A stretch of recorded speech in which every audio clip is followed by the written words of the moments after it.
You ever have one of those days where like everything's going really well? No. And then at the last second, you're like rushing and then you screw something up right at the last second. I have those days all the time, except the day isn't going well to start, and then it It just just progressively gets worse. That's how it goes around here. Let's get let's get these cats meowing. The cat's meow. There we go. There he is. Just do. All right, what's up, Frederick? Yeah, I know we got the wrong time. It says Pacific. I don't know. Robert Sullivan, aka Bobby Joe. Everybody say, "Hey, Bobby Joe." Hey, Bobby Joe. Marcus Solar. Hey, Bobby Joe. Secrets Games. Fist bump to you. Sorry. Wink Rogers, the game cat. Gabe, the 004 secret agent cat. Secret agent cat. Secret. That's all I got. Okay. Phoenix Can't Animate says, "Hey gamers, what's up, Phoenix?" Why can't Phoenix animate? Do you think we The should game cat. Woody the Bluebird. Big week for PSVR games. You're goddamn right. Damn Skippy. We have so many games to talk about today. Holy crap, man. What a week. Just when we thought there was no hope left, we get some awesome stuff that I can't wait to share. Secrets of. Thank you for giving the shout out to Baba Joe. Bobby Joe. Still time. Kaka. TCG Nitro. Hi. J Meow. Meow. VR Grid. Sup. Stay Warm 420. Hey. So glad you're here. Because I would love to do a UFC reference at some point in this podcast. Yeah, he's going to be the only one who gets it because me and Bryan, I don't think are going to sail right over the head. That's just for me and good old Stay Warm. Let's do this thing. This is PSVR GamesCast Live, where we film. Just making sure we have sounds. Hold on a second. We film it Good, there we live. go. We have sound. we do film it live, which is part of the problem. It's why we sometimes don't have sound. 6 p.m. Eastern. Sorry about the YouTube screw up. YouTube reset apparently every single one of my defaults to. Oh my God, where's AJ? Who replaced AJ with a little boy? What? Yeah, you trimmed up the beard or something. I don't know. It was not You're on looking purpose. So I've done on that. the I've intro, done that. I said, when everything's going well all day, and then you've got something like last second you're getting ready for. Yeah, so I kind of grabbed the number 1 instead of the usual number 3. So Wait a minute. Hold on a second. As much as I love It's the all beard right. story, Still Time comes in. I know. Yeah. I No, saw that. see, he Says, shouldn't be "Here comes donating. He the needs money." to keep that money for No, we have to save allowance that for type your stuff or college whatever. fund. I assume we have to thank. You get out of my home! I assume. Thank you very much, Still Time, for your $2 donation. I assume we have to thank Still Time's dad, and if that is the case, then thank you very much, Still Time's dad. I think he stole some money out of the dresser. Still Time. And he shoved it into his computer right into the, Yeah. the disk drive, just put it in there. It was like, I'm going to donate. Is that how Yeah. that works? I don't know. Stay in school still. You scan your cash with PayPal and then you tear it up and you're good. Yes, this is PSVR Gamescast Live. Film live every Sunday. Nope, that's not right. Tuesday. Nope. Thursday, 6 Sunday. p.m. Hey, Eastern. One of those days. That's right. And all we do is talk about PlayStation VR games, a little housekeeping. Make sure you subscribe to this channel right here, but also subscribe to Dave over at Davestation VR and AJ over at PSVR Underground. All of us playing PlayStation VR stuff around the clock. Also, PlayStation. PlayStation. I was going to say something else, but You started. are not ready. Make sure you hit us up on patreon.com/withoutparolegames. Games. I was having a nice chat in the Discord. Make sure you join our Discord. Oh, whoa. We got another donation. Still time. Wait, let me say this. Stop it. Please let me say this. Hold on to your money, man. Hey, Dave, hit the buy button. games. Dave, All hit right. the button. This Damn is it. cursing at a kid. We do not I'm discriminate. about to curse at a kid. This is Treeland! Oh no, I Still didn't. time. Actually, that one was safe. Kaka with the $2 donation says Shikamala. I said it right still. Just for you. That's how you say it. I've been saying Shukmella since. I know. I said Shikamale. It's Shikamala. You know he's in a for gang. anyone- Oh no, I didn't. He's in how a, he's in a old gang. is he? 12. He's not that kind of game. Also, Marco Barco says, any news on budget cuts for PSVR? Just want to let you know, yes, budget cuts is still coming to PlayStation VR, and they are going to try and get budget cuts too onto the platform as well. I recently spoke to Andreas Juliusson from Fast Travel Games, and of course, make sure you go check out Bryan's interview with what was it, James Hunt, the creative lead on Curious Tale of Stolen Pets. Creative lead. That comes out next week. We're really excited for that game. I actually got to sit down with that guy as Will, and we were on the PSVR chat show. So if you YouTube PSVR chat show, there's a full interview, and they shed some details not only on the Curious Tale, but budget cuts as well as the future of fast travel games. So go check it out. Work. Oh, wait, Peyton. Fuck you! Sorry, I didn't.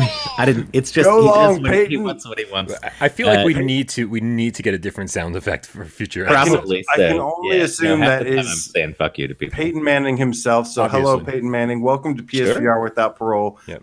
Thank you so much for the $2 donations. And he says, "Keep up the good work. We will, man. We will fight till we die." Oh God damn it! This is my tree place. This is my tree world. Phoenix can't win. Phoenix can't animate with the $5 donation saying can't win, still time. That is a challenge still. Don't start a bidding war with a child. It's not fair. He only gets a little bit of money. Xavier, he doesn't have a job. No problem. What's up, Void? What's up, Brody? Ezra? Xavier, we're going to be talking a lot about Golem today. That's for sure. Yes, Golem is going to be going way into depth on that. So no problem. Yeah. Marco button. I have no idea where we were. We were talking in Discord earlier. It was so everyone join our Discord. The link is in the description below.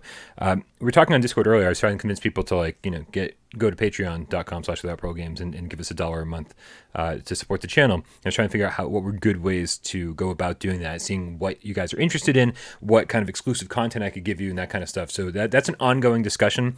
But please consider going to patreon.com/withoutprogames to help support the channel. I'm doing this full time now, and I really, really appreciate your support.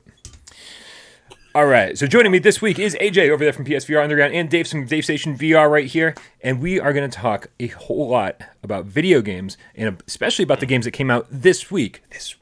But I feel like maybe there's some news that we need to kind of blast through first. So not a whole lot of items, only like 3 or 4 items today to talk about. We're mostly going to be going in depth about all the amazing games we got this week, the good, the bad, and the ugly. But starting with the news. Space Shuttle Commander VR finally got a new official launch trailer from the PlayStation YouTube channel. Ooh, okay. And I got to say, guys, this one is looking pretty legit. See, this is news to me, too. I'm going to look it up. Yeah, this does not look at all like the other stuff that we've seen. There was I think an early trailer that they debuted like a year ago or something. I feel like this has been floating around for a while. I feel like the first trailer they put out, we were like, oh, this is coming soon. And then it just wasn't. All the images we saw of it didn't look nearly this good. And this actually looks really impressive. Looks very polished. Looks like they're going to have...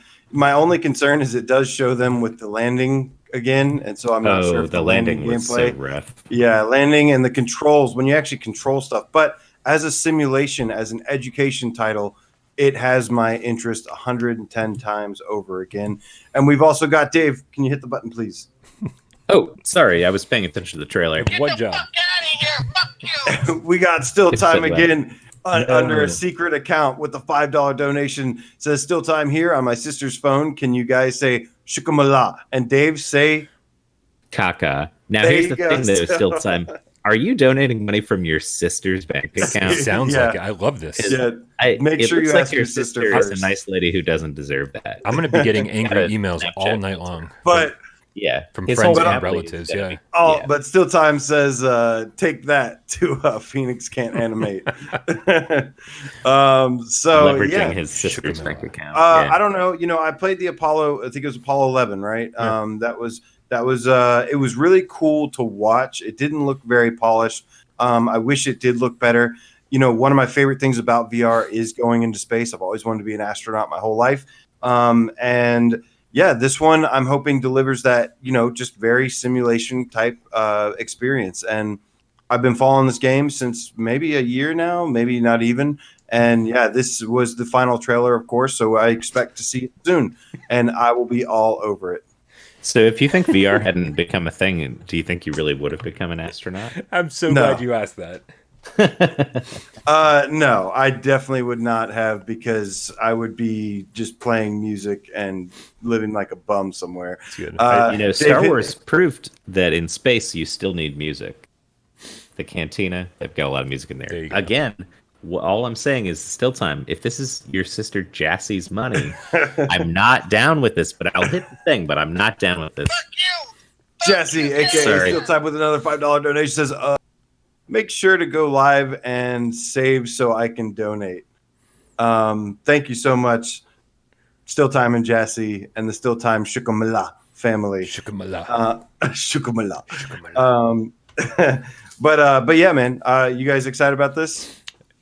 It looks okay. Looks interesting. I like the part where it kind of has like a combat thing on your screen, and you're like controlling the shuttle as it lands. That looks kind of fun. Danny VR asked, "What's this game about? Simulation management." If it's anything like the other experiences, it lets you kind of like, there's like an observe mode where you can just watch everything play out, and it like just lets you see everything from that point of view. But they did let you take some control as well, to where you can kind of do some like, fiddle with some buttons, get these meters to match and stuff. So gameplay wise, it wasn't anything great, but it was a cool experience nonetheless. These are just educational experiences. These are not games.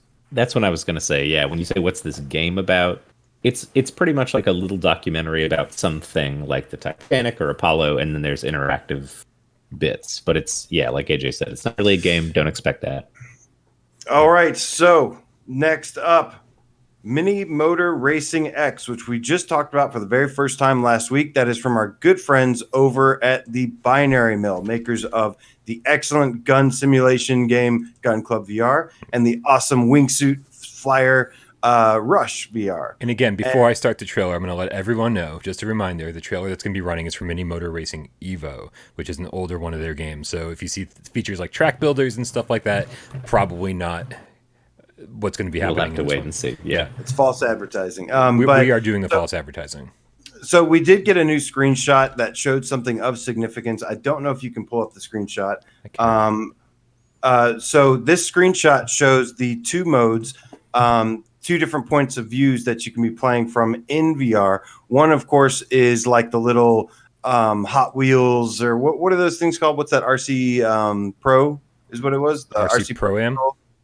Pro-Am controller, thank you. And it says High and Mighty, which I don't think is going to be the name of the mode.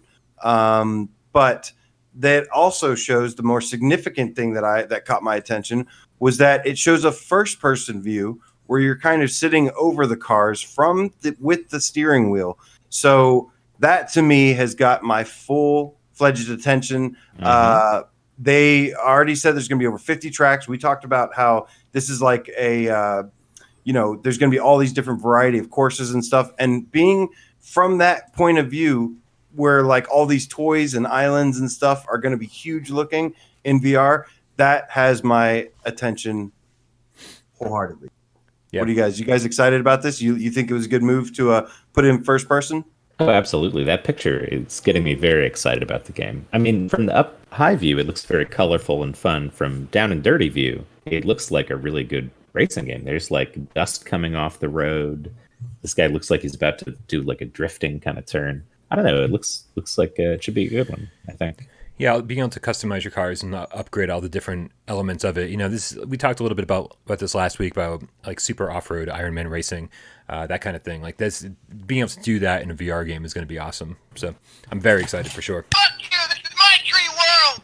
Alex the Game Cat with the 17 donation says, so close to 50,000 subs, I can smell it. I know, guys. We are at 49.9K. Thank you guys so much. We would love to do something special once we hit that. And, all of it's going to be on Bryan's shoulders. I'm just going to sit back and watch and laugh at his misery. 14 more subscribers. We have 14 more until 50K. Wow, that's checked. 14 more? 14 more. Can we get 14 subscribers? Can we get 14 during this show, guys? Tell everybody you know. That would be awesome to hit it live with you guys. And hit it one more time for me, Dave. Sorry. I had a question. I saw that. Yeah. That was me, Billy Goat. I'm sorry. Okay, no, I have a question. What is DKK? It's the money. It's 17 DKKs. Is that like kroners? A Danish kroner? I think that's what I was going thing? for. Danish. Yeah. I don't know. I'm curious to see. In the I chat just keep saying dollars, so I don't have to. Yeah, learn. well, I but will we have learn no all these clue. ones. We have no clue. Okay, so then we got one more. Don't tweet me. Phoenix can't animate with damn. So Jesus, that's man. a long one. Yeah. I held it far With away the from the mic too, and it was with still. the $6 donation says, "Don't test me, still time." By the way, any news on Pistol Whip? Pistol Whip just released on PC VR, and it's been getting pretty on favorable. Quest, too.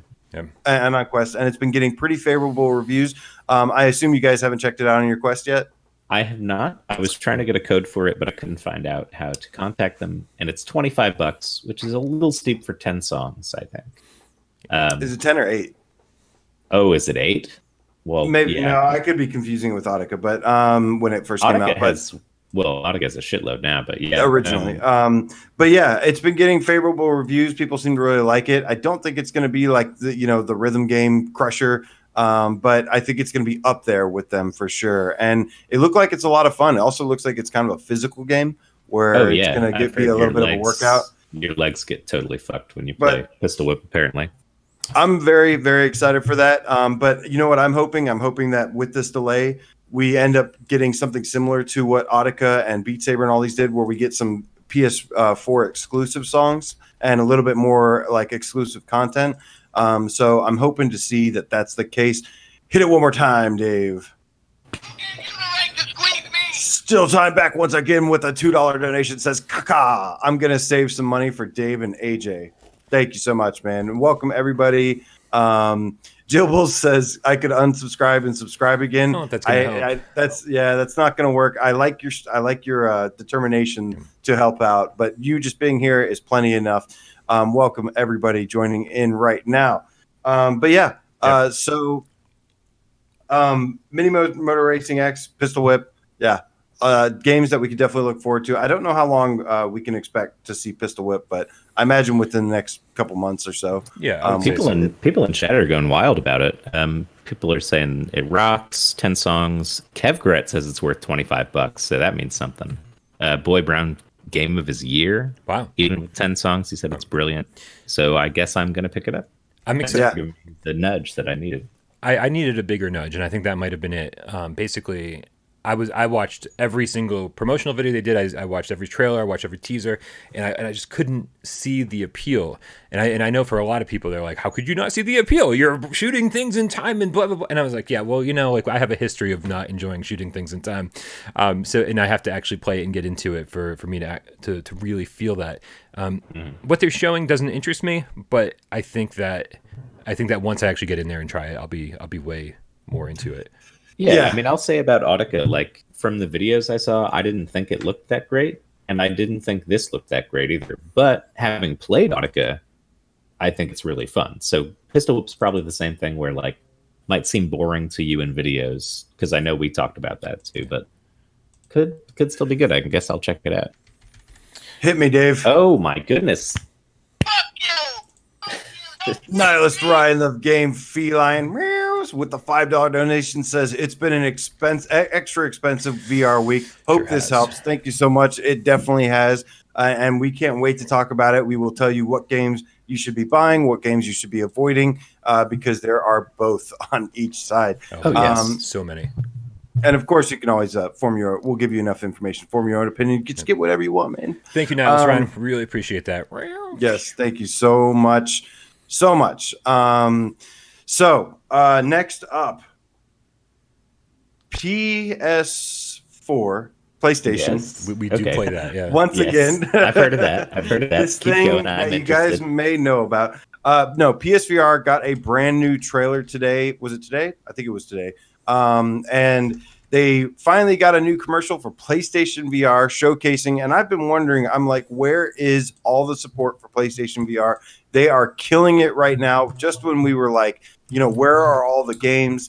They go and release a bunch of good stuff within this week and next week. We've got a bunch of big titles, bunch of great little titles as well.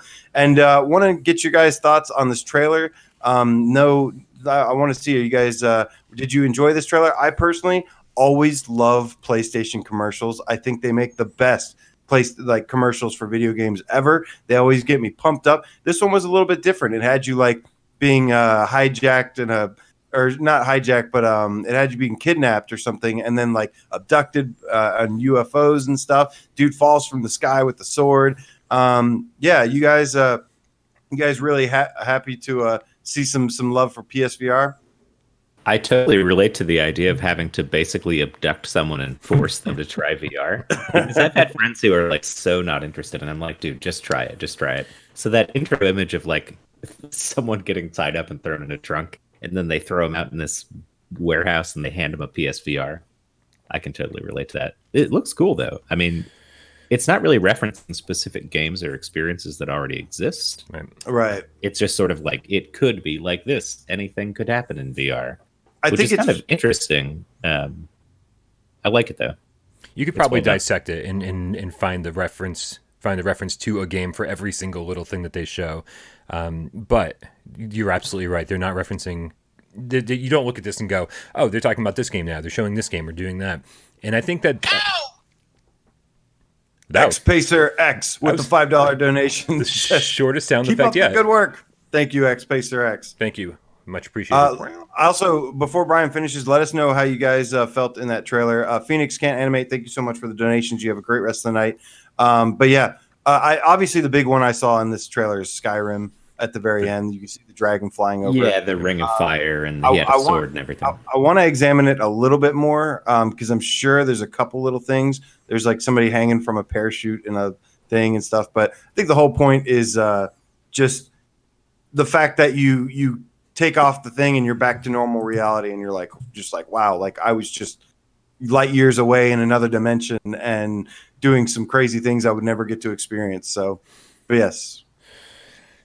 Yeah, I think this is just further proof that Sony doesn't know how the fuck to promote PlayStation VR. It's tough, man. You know, it's like they tried so many different things, and none of it really took off. None of it really, demonstrated what VR can do, because you can't do that very well in a short amount of time on a flat screen. You show somebody with a headset on, but you can't really show what they're seeing or how it feels to be in VR. Because we've had this 2D medium for our whole lives, and now suddenly we're working in not just 3D, but an immersive 3D environment where you can actually use your head turning to look around. I don't think they know how to advertise, and they because it's hard to advertise this product. And I like their imagination, creativity for this, but I don't think this is selling anybody on PlayStation VR, unfortunately. Well, you know what I agree with you on? This trailer at the very end shows a bundle, and it's for a Blood and Truth and Everybody's Golf VR bundle. Yeah. So if in case anyone's not aware, there was a Black Friday deal, I think, going on where it was like a PSVR with like Blood and Truth, Astrobot, Resident Evil 7, I think Everybody's Golf, a whole bunch of stuff for $200. So if you don't have anybody that has a PSVR yet, make sure you let them know that deal is going on, because that is stupid good. Well, and the other thing about that is that if you look at the full Target ad for that's a Black Friday, it's a doorbuster deal, which means that there's probably really limited supplies of them. If you're not in a line the night before, then you're not getting one. So hopefully there'll be online retailers that match that price for their Cyber Monday deals, that kind of thing. I don't know how many of those are going to be in existence, though. Everyone's excited about it, but man, I hope they have enough for everybody. Yeah, because at this point, it's just about getting the headset on people and then selling as many games as you possibly can to them. It's time for Sony to take a loss on this thing. They haven't taken a loss on it since day one. I want to see. I definitely am just all good to see more of these trailers like this. Rody the Game Cat says it's almost like this trailer is for people who already own PSVR. I kind of get that feeling too. Agreed. It's like have a little pride in having PlayStation VR, and lots of good positive comments were followed by it and stuff. But I want one that's like epic, like the Skyrim one was really good.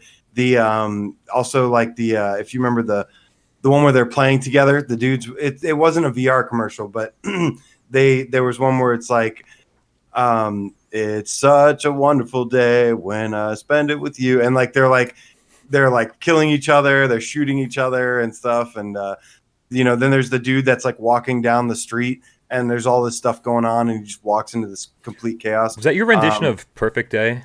It's just a perfect day. Perfect day. Yeah, I was Glad I just spend it with you. Okay, I was wondering if Trying to sync up is difficult. you just keep me holding on. I was not totally sure that was the song you were referencing. I wasn't going for accuracy. But yeah, Payne says good shit VR. I like that, Payne. I think the last thing I want to say about this trailer is from the YouTube comments. They're actually, like you said, very positive for the most part. This guy says, they say this, but last time I lived the game, it was Resident Evil Biohazard, and I had a panic attack. Very true. I love that comment. That is Yeah, that was good. And also, just to add to this, tomorrow is a significant day, guys. Does anybody know what tomorrow is? I know today is Pickle Day. Pickle Day. National Okay. Pickle Day. I woke up and said, Alexa, what time is it? And she goes, it's 4:32 p.m. And I said, damn, that's late. And she goes, Happy Pickle Day. Happy Pickle Day. I'm Googling this. Robots are weird. Tomorrow, guys, is November 15th. And in 2013, on November 15th, marks the anniversary for the PlayStation 4. So happy birthday, PlayStation 4. I'm so glad you added VR support. Before VR, I was playing Bloodborne, Rocket League, couple other games that were awesome, No Man's Sky.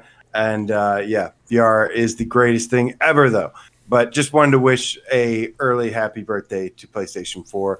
Now we got the PS5 next year, man. So this is the last birthday. I love that this PS4 launch trailer opens up with Knack. I was like, I can't believe, with that being at the forefront of the ad, I can't believe any one of the 100 million of us bought a PlayStation 4. But it has Knack, and we're like, who the fuck cares? Again, PlayStation in their advertising. Spot on, guys. Yeah. The rest of this ad, by the way, looks amazing. I will say that. Yeah, I'm just very happy they did something. Because like I said, it's really hard to be mad about those trailers. I always love those trailers. But that actually wraps it up for the news. We have got some major games to talk about this week that have come out. Guys, which one do you want to start with? Kittened. Wow. Okay. I want to start with Kittened. Go right to it, Dave. All right. Well, so I haven't played this yet, but from looking at the promotional materials and stuff, and from what I've heard, this actually sounds pretty fun. It's not just like Conrad the Kitten, where you hang out with your little cat, or Neko Atsume, where you hang out with some multiple little cats. And take pictures. Take pictures. I mean, I love Neko Atsume VR, but AJ himself said this is better. And there's like an action puzzle game to it. Like you got to keep the cats from doing certain stuff, like knocking over all your shit and then save them from getting UFO abducted and stuff. It looks pretty bonkers. I mean, there's a picture of a cat in a police hat while a fire truck is flying through the air on fire on their Steam page. And I'm like, I need to see what this has to do with cats. And I'm very excited. So, AJ, you played a little bit of it. Let's hear your thoughts. I did get to play a little bit of it. Not a whole lot, because it actually looks like there's a lot more depth to this game than I expected. This is not usually my type of game. However, I do plan on sticking a friend in this one and letting them try it out. But yeah, essentially you start out and it gives you the cats, and it's you answer the thing in text messages. And Dave, can you hit that for me real quick, please? Oh, yeah. I might have to hit it twice. First up, we've got Still Time with another $2 donation. He says, DK, Donkey Kong. We were talking about the DK song recently. Wait. The N64 rap? Yes. Wow. Yes. Oh, yeah. Nice. DK rap. That's awesome. He was talking about it while I was playing Golem. I think he was very nervous about the beginning part with the cockroaches and stuff. And so, he started talking about that, and I started singing it to comfort him because he was scared. Very nice. We also have Wolfie Smith, the Game Cub, also known as the In Death Master. If you guys like In Death, challenge him and he will destroy you. Yeah, with the 2 donations, says, hi, everyone. Hope you're all well. We are doing fantastic, Red Panda. So good to see you, man. Don't be a stranger. But yeah, awesome stuff. But yeah, so anyways, you start out, I think this game actually has some pretty fun stuff in it. You start out just basically feeding them. You have to grab the food bowl, fill it up with food, grab the litter box, fill it up with litter. That first room is really white. Yes, it is. It's it's really white. white. Like the spaceship room? Or no, whatever? it's just a bedroom or like a living room or something, and it's got white walls, and then there's like bright white present right in the middle of it, and you're just like, it's like so bright that you almost can't distinguish the present box from the wall itself. It's so white. And then of course the cats jump out and they're adorable. Terry Lowe keeps saying Contagion sucks. Please tell me why. I want to know why. We're going to talk about Contagion. We're going to talk about it later. Yeah. But yeah, just give me some reason. Don't just say it sucks, because I really liked it. And we're going to talk about it. So what the funny thing about this game though is that it does get like over the top and ridiculous, and it starts off pretty over the top and ridiculous. The cats are like taking shits, and you have to like pick up the poop and throw it into the trash can. And then you get like this pooper scooper, which looks like a vacuum cleaner, like a dust devil. So it actually turns into a shooter, because you point at the poop and you pick it up with the thing, and then you shoot it at the trash can. And then, it just starts introducing more and more different like crazy tasks to you that you have to try and figure out. And the cats jumped out of the box, and there's an option, you just point at it and it says grab cat, and you do it, and like suddenly it's in your hand, and you're like, oh, hey, nice. Kitty. And then you can like pet it. But like you want to do everything in this game as fast as possible, so I'm just like taking the other move controller, just doing this, like, and it looks like I'm smashing it in the face over and over. But these little hearts are popping up, and I'm getting points for it. I'm like, okay, it's working. You got your pet. Get over there. I was like, do the poop. I gotta do this. I'm nervous about people watching me stream this because they're gonna be like, Bryan, this is not how you take care of an animal. We're nervous about when Tornado shows up and you get a cat. Mm-hmm. You're gonna be slapping that fucker around. Like, that's not love. I mean, depending on who you ask, I don't know. Everybody's different.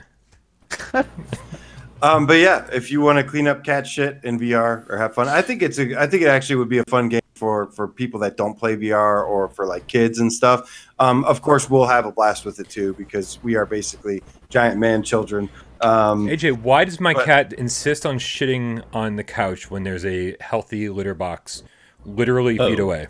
This tells me that you haven't owned an actual cat recently, because they do that all the time. They do that whenever they feel like it. Yes. I thought my video game cat would be nicer than my actual cat. The reason is, Bryan, is because you have to grab the cat before he shits. It'll have a little poop icon, and you have to grab him before he takes a shit on the couch, because the good chance the other cat is already using it. So I'm training him. And that's going to be for Bel Ramio, the game cat with the $5 donation. Says, just wanted to say hi and bye. Have a sleep soon. Hi, Bel Ramio. Bel Ramio does the greatest intros. Yeah, I really appreciate all the submissions you've done for that. Two now. So everyone else needs to step up their game. Bel Ramio and Orseek did the last viewer takeover, right? With the Luigi's Beat Saber deal going on. I just got their second contribution from their European Game Cat meetup. Interesting. And so we will be seeing that on this week's viewer takeover. Very nice. Or next week's. I don't know what week we're in. It's the next time we have a viewer takeover. So Tuesday. Yeah. All right, guys. So that's probably enough about Kittens. I'm very excited to spend more time with it. Obviously, I'll be streaming it at some point, seeing that you're all game cats, and that's what we do around here. We meow. Let's talk about cat stuff. AJ, you're gonna stream Kitten also, right? I'm probably going to stream Kitten later tonight, so take a deeper look at it and have some fun.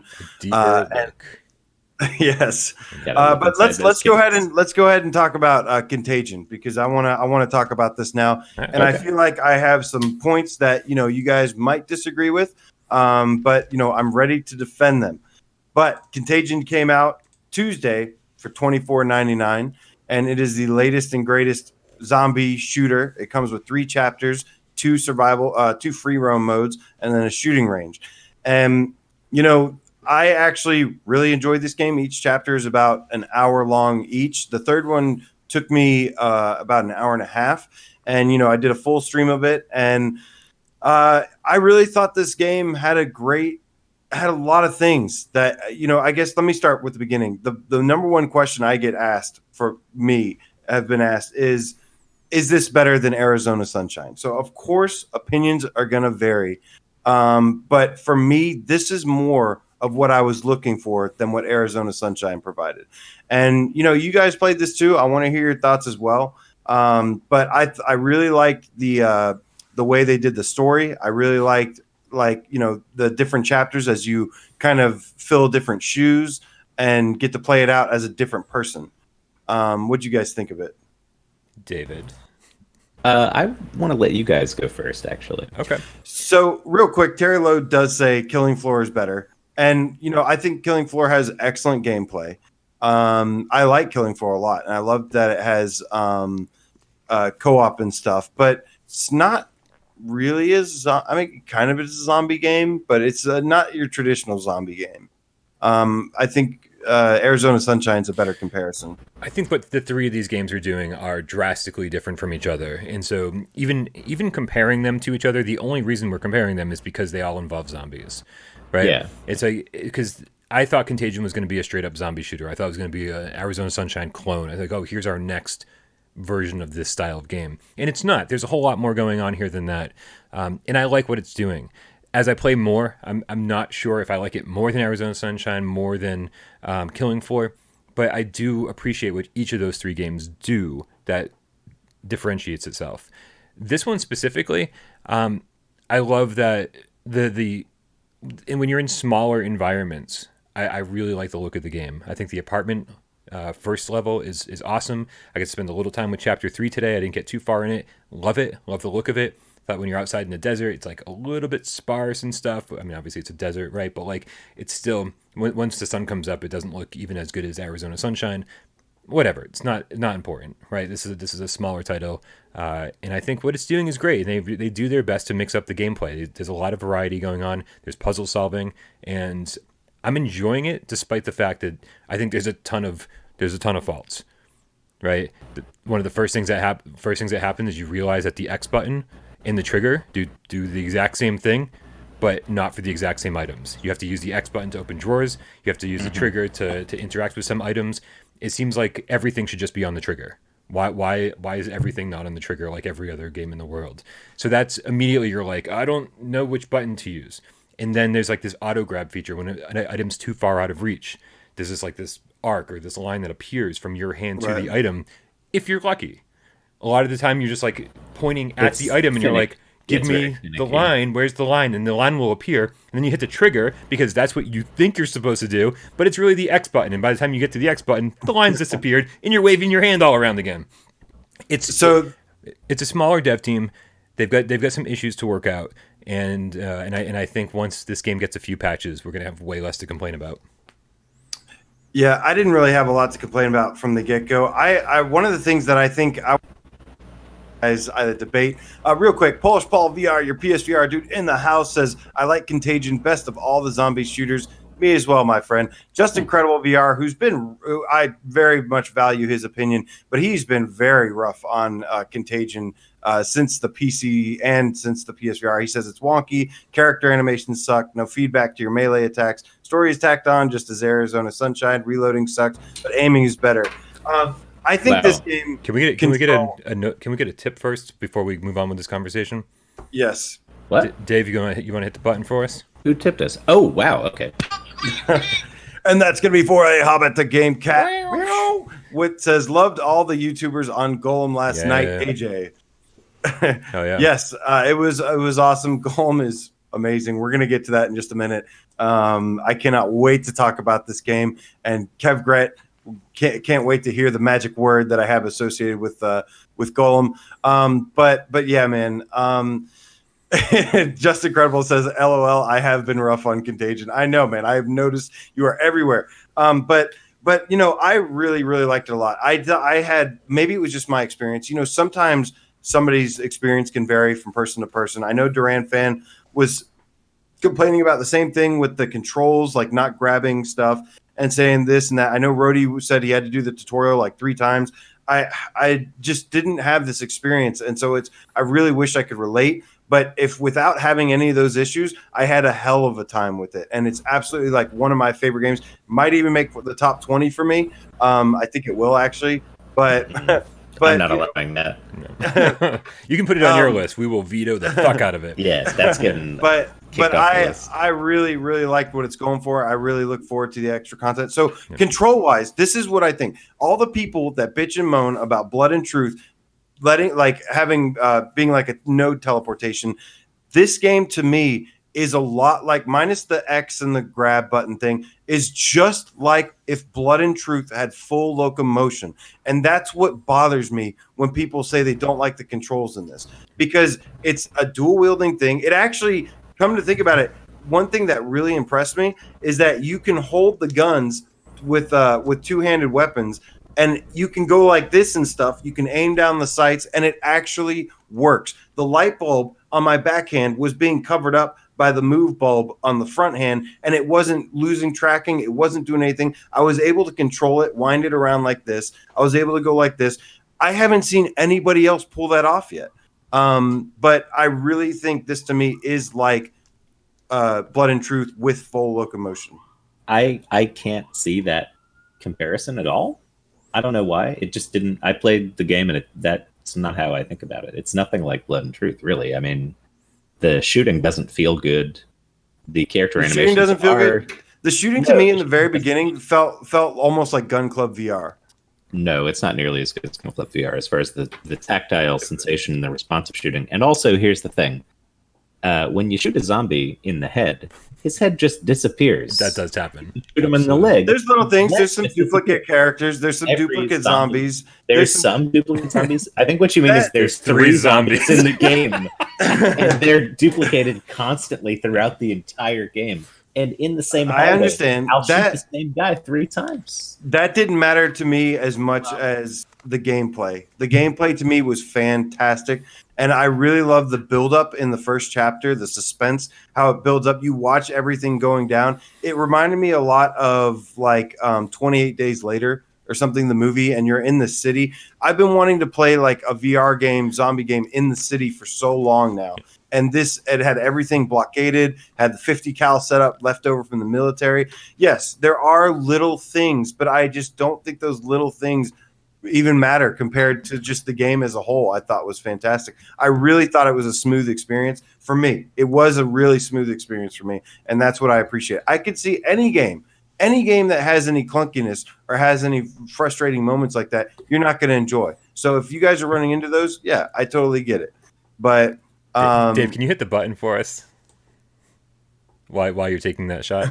Jesus Christ. I need this because, AJ, I feel like you're so hype on Contagion, and I haven't had a chance to say it much yet, but this is a debate. It's going to be a debate. Anyways, Let go of me. And that is for X-Spacer X. Thank you so much for the $5 donation. He says, talk about Golem. We definitely are going to talk about Golem, and we're going to talk the crap about Golem. We certainly will. In just a moment. Dave, I'm so excited to hear your thoughts because I feel like this is last week's Audica discussion all over again, except I don't have to be part of it. I'm great. So happy about great. that. No, I mean, and I'm not going to go hard on it. I'm not going to go hardcore because I don't think it's pile of steaming trash and it's the worst thing you've ever seen in your life. I just think for $25, the weird thing to me is that I found myself actually kind of preferring Arizona Sunshine and Killing Floor. Killing Floor, I can understand. Killing Floor is very polished. But at launch, I didn't like either of those games. True. At all, much. Really, I was sort of negative. I was very mixed at best. This game, I just feel totally mixed about first impression. Like, I don't want to sit here and rail on it, but there is some stuff that's just unsatisfying. Like, certain guns are really difficult to find where you're supposed to reload the thing, and it doesn't glow right, and you're like, what am I doing? And then you end up wasting ammo doing it too many times. There's just something finicky about the controls and picking stuff up to me. And like if you're shooting zombies in a shooting zombie game, you want it to feel satisfying because that's what you're doing most of the time. In this one, I shoot a zombie, he's walking like a moron, the animation sucks, and then his head just disappears. And then he's got an identical twin right next to him, and I shoot his head off and it just disappears, and he's walking like a moron. So like the actual act of zombie killing, I think is done better in other games that we have.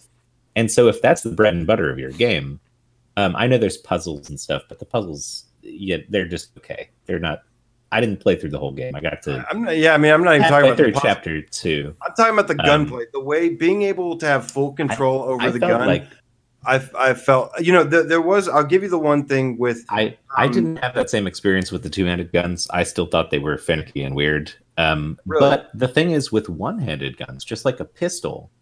Well, that's never a problem in any VR. No. But the problem was it didn't feel right. The gun angle was off, and you don't have a sight. You don't have like a little laser pointer. So hitting an actual guy in the head is kind of difficult unless he's very close to you. And so I'm just wasting ammo, just fucking shooting the wall and stuff. And in a lot of games like this, I know you're gonna laugh because you're like, I'm just great at games and I got it immediately and I headshot everybody. I'd never say that ever. I'm just saying, it didn't feel as good to handle the guns and shoot them as it does in most games where you handle the guns and shoot them.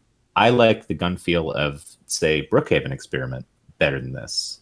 I like the animations and the diversity of enemies and the reactions in Brookhaven better than a game like this. Yeah. So if you're adding in a part where I talk to my girlfriend on my cell phone and stand in an apartment trying to figure out what to do for 30 minutes, like, that's fine. It's something different, but it doesn't elevate it to be like a better zombie shooter to me. It just didn't really hit me in any certain way. So yeah, I can't say I hate it. I can't say I love it. I just was like, I think 25 is a little steep, but Arizona was 40 at launch. So, comparatively, it's fine, I guess. I said over and over last week that, everyone keep your expectations in check, that, Contagion is kind of janky on PC, is getting kind of mixed reviews. And when the moment I started this game up, I was like, oh man, this is way more polished than I expected it to be. So I'm really glad that they brought a certain level of polish to the PlayStation VR version when they got it here. But the fact is I do think that Arizona Sunshine handles the gunplay better. I do think that Killing Floor has a more polished look. So there are better options for certain parts of it. But this thing is doing something different than either of those two games. And for $25, I don't have a problem with the price, knowing especially that they're bringing Mission 4, which is going to be huge. They said their biggest mission yet. And I'm excited to see what else there is. I'm only halfway through, or maybe like a 20% of the way through Mission 3, and so far I'm liking it. But it's a little goofy. You're a little girl with a slingshot, and I'm like, okay, I can only imagine where this is going to go. See, that's the one I want to play. Actually, I haven't gotten to that. That was actually really cool. But yeah, don't. You should just let that. That was a big surprise for me. I wouldn't even go much into that. But real quick, let me address some of these comments real quick. Most of them are disagreeing with me, saying like, "I'm sorry, AJ, I love you, but no." Diz the Gamecast is not even close. AJ, sorry. Polish Paul VR says, I agree with you 100%. VR Grid says I agree with you. But pretty much everybody else says no. Matthew the Game Cat Latrell says poor AJ. Hack the Game Cat says AJ loves this game because the devs were chatting in his stream. I don't care, man. I don't care. I paid for the game. I didn't get a key. I still haven't gotten a key. Hey, Monochrome, where the fuck's my key? Wait, I got a key. Everyone got a key but me. They probably watch my stream and they're like, "Oh, this guy's too honest." But no, I had a really, really bad experience with jankiness and bugs and all this stuff with Arizona Sunshine. I didn't have a bad experience with Killing Floor, so I do like Killing Floor a lot. I'm not a big fan of Arizona Sunshine, but it doesn't matter. I will gladly. Good. One of the things for me that Arizona Sunshine has is that some of the bugs and glitchiness are funny and entertaining and. Some of them are also. I think only the multiplayer bug. That's the only entertaining one. Okay, fair when you see your co-op character, and it's just like. Yeah. That's the only. Sometimes they're kind of entertaining. With this one, it was just stuff where I was supposed to be able to pick up a thing off the ground because I enabled that feature, and then I was pointing at it like you said, and I'm just fucking sticking my hand around. Where can I get this gun? Can I get this gun? And it's just kind of finicky. And you talked about dual wielding. But how would you actually dual wield in this game because of the reload system? You'd have to drop a gun and then swap and then get it out. Are you talking about in Contagion? Yeah. There was no problem with that. I mean, you grab onto the front of the gun. Yeah, you take your hand off. Oh, no. Okay, so when you say dual wielding, to me that means dual-handed weapon. Yeah, you can dual wield in this too. You can dual wield just like any never reload if you do. Yeah, no, you're right. You'd have to drop the gun or something if you wanted to reload. Yeah, right. Yeah, Blood and Truth does have that. But what I meant, though, is like I said, the two-handed weapons, like aiming down the sights and stuff, I never had tracking issues with that. And Rhodey asked, how do I have my camera? My camera is up on top of my TV facing down. And I was just very, very impressed with that. I mean, I was even doing it on my stream where I'm going like this and like showing that it's not losing any tracking or anything. And it was just very, very impressive to me. But yeah, I don't know. Sounds like this game is overall a 2, is what you guys are wanting to say. It is. I mean, I think, wouldn't call it a 3 even with problems, even though I don't like it that much. I wouldn't call it a 3. I'd call it a 2. Yeah. Void Cat the Game Citizen says, I hate Arizona Sunshine and I hope it burns in hell. Wow. Okay. I actually am really looking forward to their next zombie game, though, because obviously that's going to have some time to develop and stuff. Looks amazing. After the fall should be really good. And I came around on Arizona Sunshine. Even the Damned was, about as straightforward of a DLC package you could get. And I was like, okay, good, an excuse to dive back in and kill some zombies. I'm not a fan of the aim controller in that game, like a lot of people are. I love dual wielding with 2 move controllers, and man, it feels so really good in that game to shoot zombies. And I think when I compare it to something like Contagion just doesn't have that for me. Again, nothing wrong with what Contagion is doing. It's very, very different than Arizona Sunshine and very, very different from Killing Floor. I do like the way they implemented story. I liked killing Tony. He was the first zombie you ran into. And there's something really, really fun about Contagion. The levels are very diverse. They're very different from each other. And so I'm really looking forward to finishing level 3. Unknown Gamer says, I like that you guys are so different. Don't change. We will not change. I haven't changed this shirt in like a week. That reminds me. I'm supposed to give somebody a shout out. Christian, the cable guy. Remember when my internet was out last week? It was out for 2 full days. And luckily Christian from Spectrum showed up, and he saw the PlayStation VR headset on my couch. The minute he walked in, he goes, "Oh, you play that?" I was like, "I do, sir. In fact, play some PlayStation VR." And I told him about the channel. I told him we'd give him a shout out on this week's show. I almost forgot though, because it was so long ago. I think it was like Friday or Saturday when he came by and fixed my cable. I hope he watched for that whole 52 minutes to get to the part where he gets the shout out. That should have been part of the housekeeping. I apologize. So, last thing on Contagion, though, I want to add, though, is that Chapter 4 is works. It's going to be a free DLC, and they did say that it's going to be the longest piece of the DLC, and it's going to be more like Chapters 1 and 2. The free roam modes are nice. They're not really like super polished up or anything, but it does feature an extra level that's not in the main game, so that's something different. And you basically run to these different supply crate drops, and then you get to the helicopter at the end. So you can literally just sit around and kill zombies all day. I like that mode as well, where it's like a free roam zombie mode. Good idea, in my opinion. And depending on how they do, they will be adding more and more to this game. I hope it does well, because like I said, I think this game is great. I think it has even more potential to be even better. This is one of those games like Arizona Sunshine that is just going to sell well no matter what the reviews say about it. Because people love zombie shooters. People pick up a PlayStation VR headset, they see a game that looks like a zombie shooter, and they're going to buy it. So I'm happy about that for this game specifically. I'm not happy that they probably sold a shitload of copies of Warzone, but right, yeah.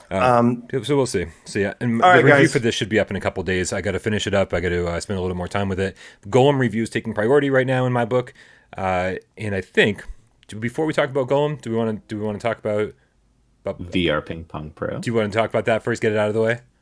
Yeah, you guys are okay with it that? Out of the way. All right, one more, and then I gotta talk about. Wait, you gotta talk more Contagion first? No, I gotta talk about Golem. Oh, okay. Golem. We had a donation that said talk about Golem. Yeah. I know. We listen. We read the donations. We do not always follow their directions. All right, one more, guys. Give us one more. VR Ping Pong Pro is going to be a short discussion. Yes. There's not much to say other than A, the environments look good. Uh-huh. B, the menu looks really good and polished. C, the physics are terrible, so it's not fun to play. Now, so Dave, did you play it? The 3. Oh yes, I did not like the physics at all. Here's the thing. Maybe Racket Fury is less realistic or something. Although I don't think these are realistic physics by any means. No, but what I'm saying is it feels right. And when you hit it, it does what you thought it was going to do. In VR Ping Pong Pro, I have no idea what the ball is going to do when I hit it any time ever. Never. So it was always random. Just like, if the core mechanic of your game isn't fun or well made, the ping pong game have a cool background. I love the Japanese garden and stuff. It looks beautiful. The arcade was so populated. Like, I mean, just like Arcade people was everywhere really playing cool. video games. It's like, damn, this is a place I want to hang out. And then you hit the ball, And it's and all you're like, over. "Fuck this game! I don't like this game." Yeah. So that's my give- impressions on VR. I got to give a quick shout out to my boy Killer Tricks in Yep. the chat. He's my firewall buddy. He's also been streaming VR Ping Pong Pro like every single morning. You know, this game, like you said, he was the one originally that said, "I can't wait for this game to come out because the way it looks." And I have to agree. I love the look of this game. I love the environments. They actually look pretty damn good. Minus a slight bit of blur, but they still, the detail, everything looks awesome. Yeah, for what they're doing, screw the blur. They look amazing. Yeah. Yes, they do. I love the single player modes, the different levels, and then there's like the mini games. I actually really enjoyed some of the mini games a lot. The multiplayer was kind of okay. It was not very good because it barely was very, exists.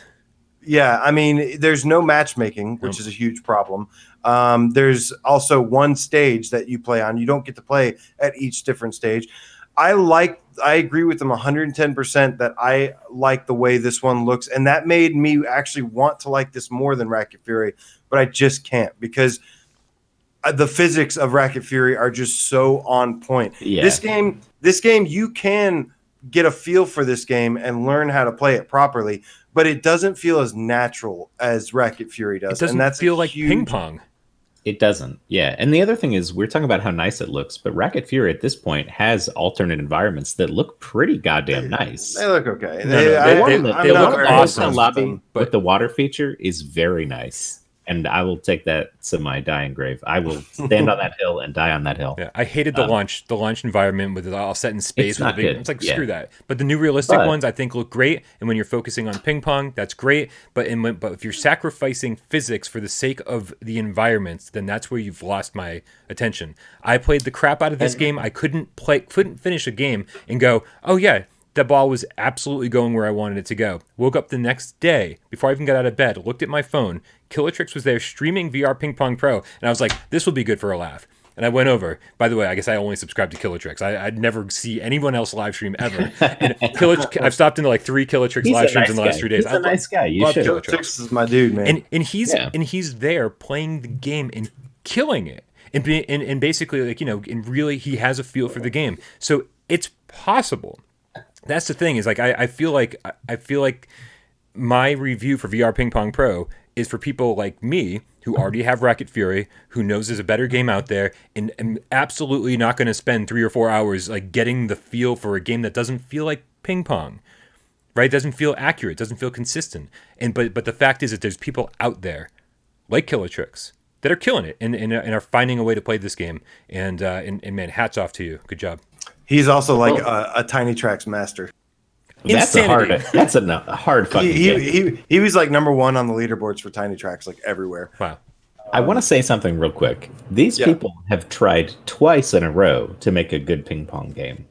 And as far as I'm concerned, they failed just as badly this time as they did the first time. Maybe it looks prettier, but it still isn't really feeling like ping pong the way Racket Fury does. So they made VR ping pong, right? It's just called VR ping pong. Now they have VR Ping Pong Pro. Sounds like a sequel. It's not VR Ping Pong 2. I like the idea that they're going for, but yeah, if they tweak the physics on this game, though, it could be very good. Well, the idea that they're going for is ping pong, but it doesn't feel good to play it. So, of course, I like the idea of ping pong. That's why Racket Fury is good. Yeah. And Racket Fury is perfect. Like, there's no need, and like, no offense to, you know, Red Doll, who made this game, or is it? Right, whatever. When Racket Fury does everything perfectly, literally perfectly, the multiplayer is spot on. You get codes for private rooms. Whatever you're looking for, Racket Fury has it. It is perfect. Man, AJ and I tried to play against each other, and he's on the other side, moving at like 10 frames a second. It's really hard to get it going. Like you know, in Racket Fury, you could go back and forth for like 10 minutes, and this is like the first person that returns it or like serves it properly, like then you win instantly. Yeah, and that's a problem. And you also have no avatar, like you're saying. It's just like a floating paddle. And in Racket Fury, even though it's a robot, you can see the movements of the person you're going up against, which adds a lot to a ping pong game. Because like, if ping pong was a sport where sometimes you played against a floating paddle that had no person behind it, Yeah. I don't think it would be that fun.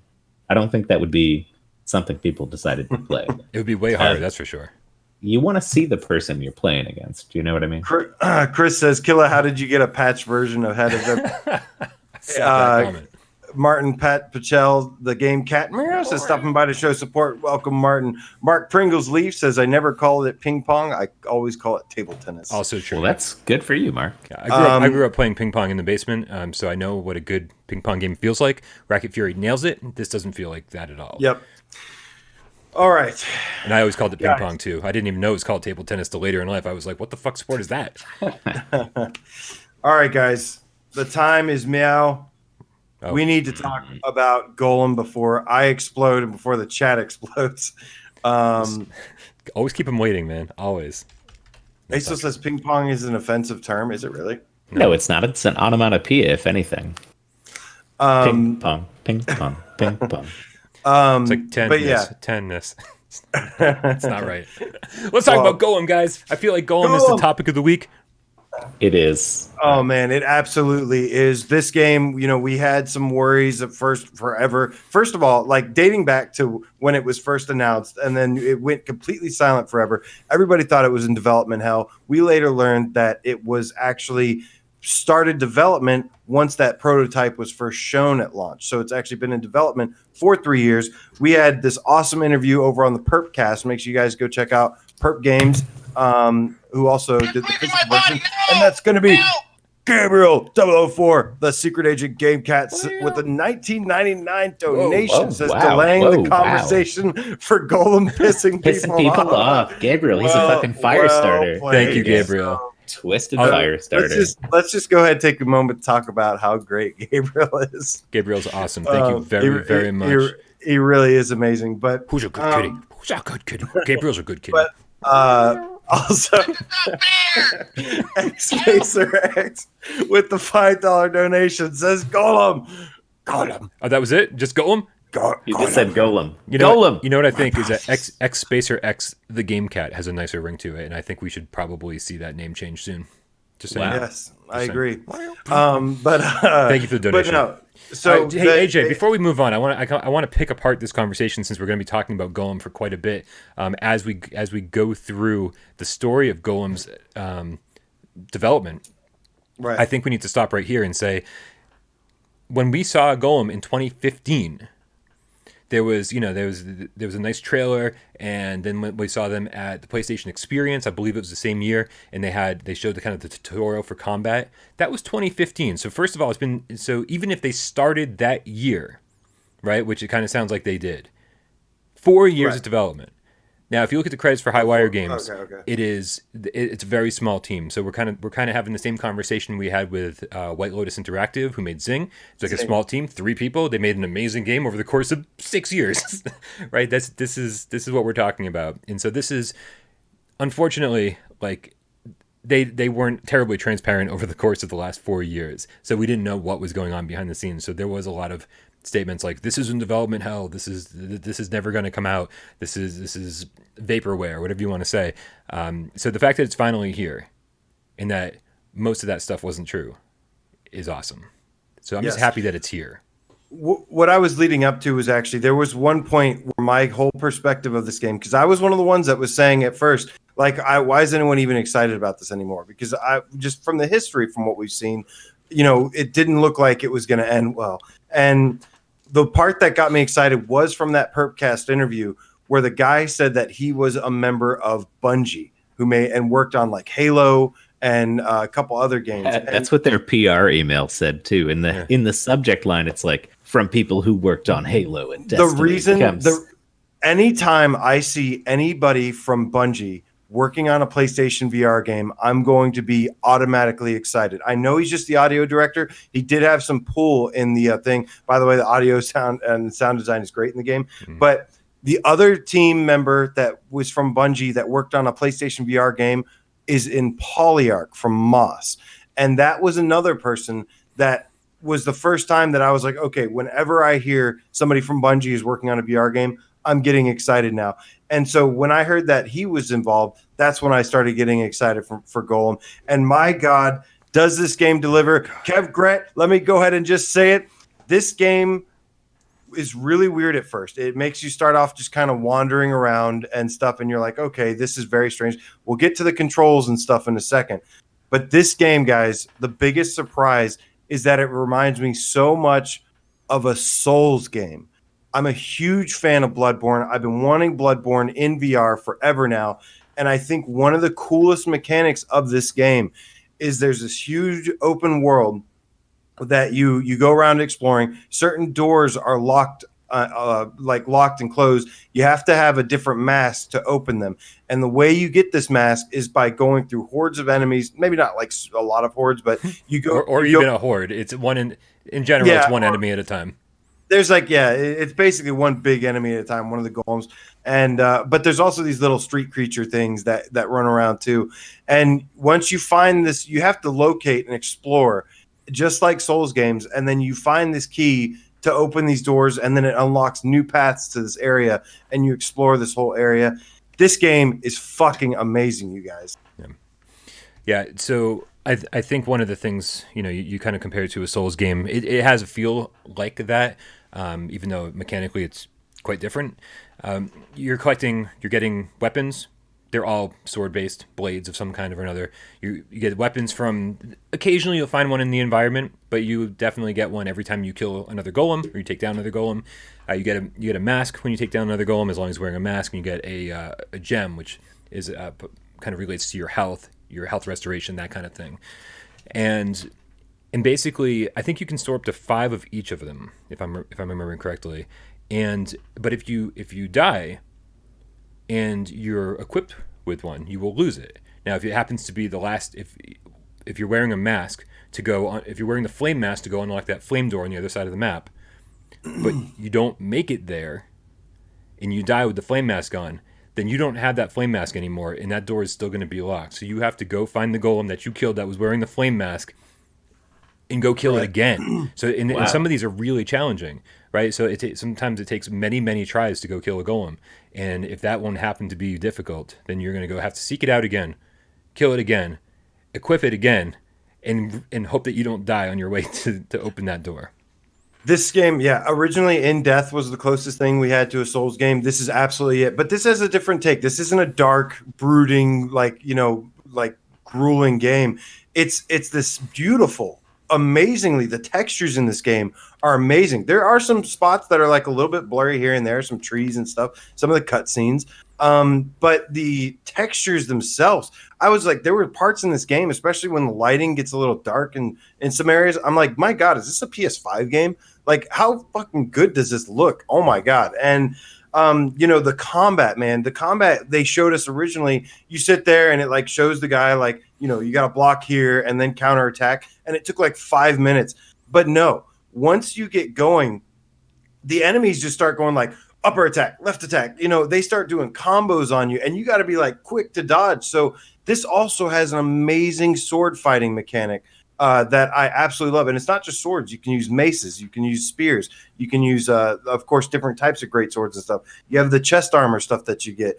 And each one of these things does have an effect. Some are better, some are stronger. Some give you more defense. Some restore health. So there's so many things in this game that it's very slow to start, though. This game takes about an hour to get going, to just set you free. And then once you get set free, it takes about another hour to start learning how everything works, getting familiar with it. And like I said, the more I got into this game, the more I loved it and loved it. And this, to me, this is a AAA PSVR game for $30.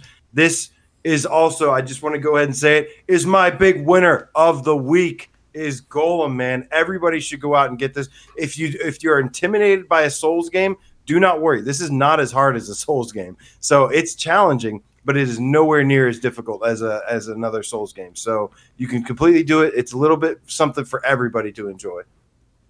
Except for people who might suffer from motion sickness. Now, here's the deal, right? The I'll one thing we agree with that. haven't covered is the fact that this is a big open world, right? It's basically this destroyed city. It's been ravaged, whatever. You're looking, when you're not fighting golems, what you're doing is you're exploring.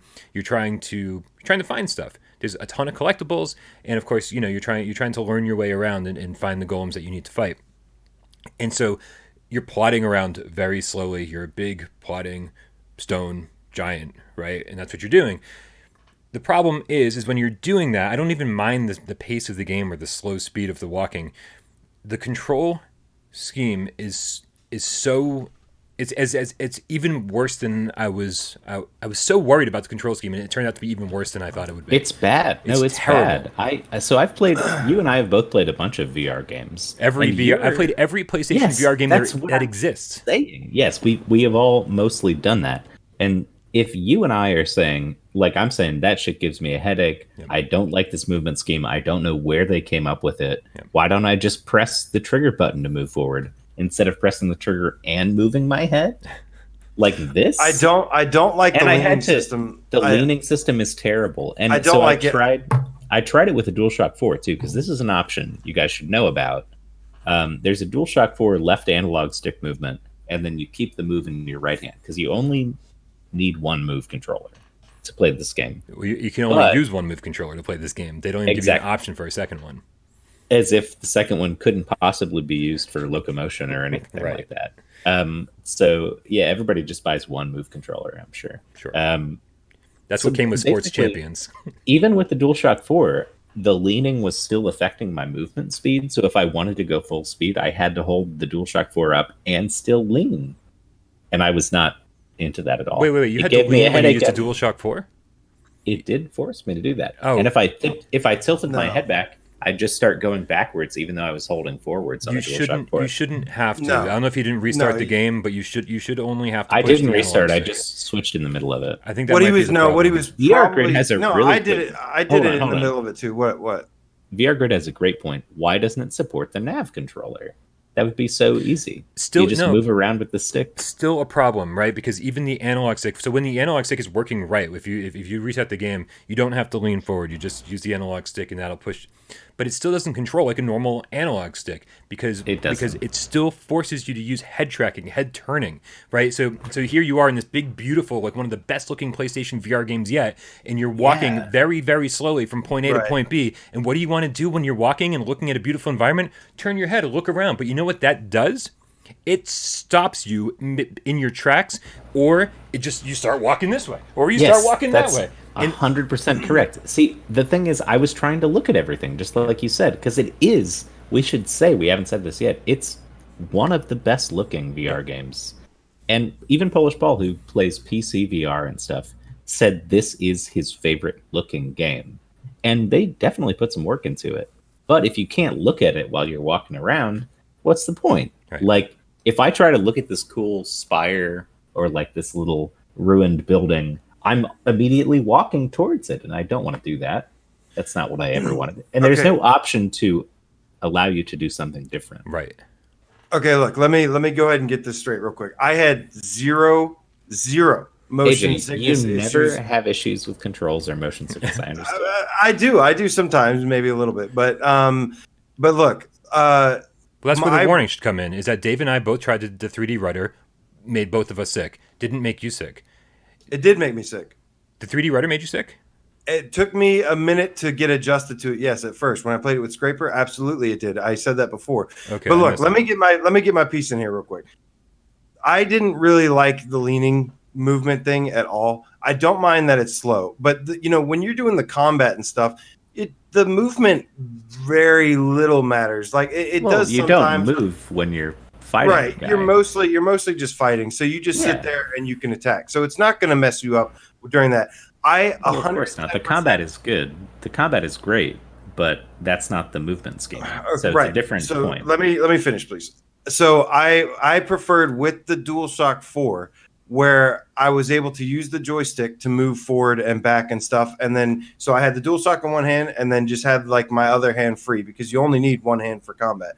So the problem with the DualShock 4 though, is that if you lean, like when you use the DualShock, it still counters the DualShock. So they need to turn off, like I loved it with the DualShock, but then I still couldn't move around freely. So they need to turn off the lean movement system when you're using the DualShock 4 so that you can move around with the DualShock and move freely and stuff. You don't even need a nav controller, just the joystick thing, and just disable the leaning movement, and it's fine. It was totally fine. And by the way, I mean, it didn't bother me enough to want to stop playing. I'm absolutely hooked to this game. I'm going to be playing all through the night and all weekend. So like I'm enjoying the hell out of it. But yes, the movement still needs to be tweaked just a little bit in that regard. They need something other than this leaning system. They need either the traditional move controller where you just point it and where you go. If you're not even using your left hand for anything, just have it be used for navigation only, and just be able to disable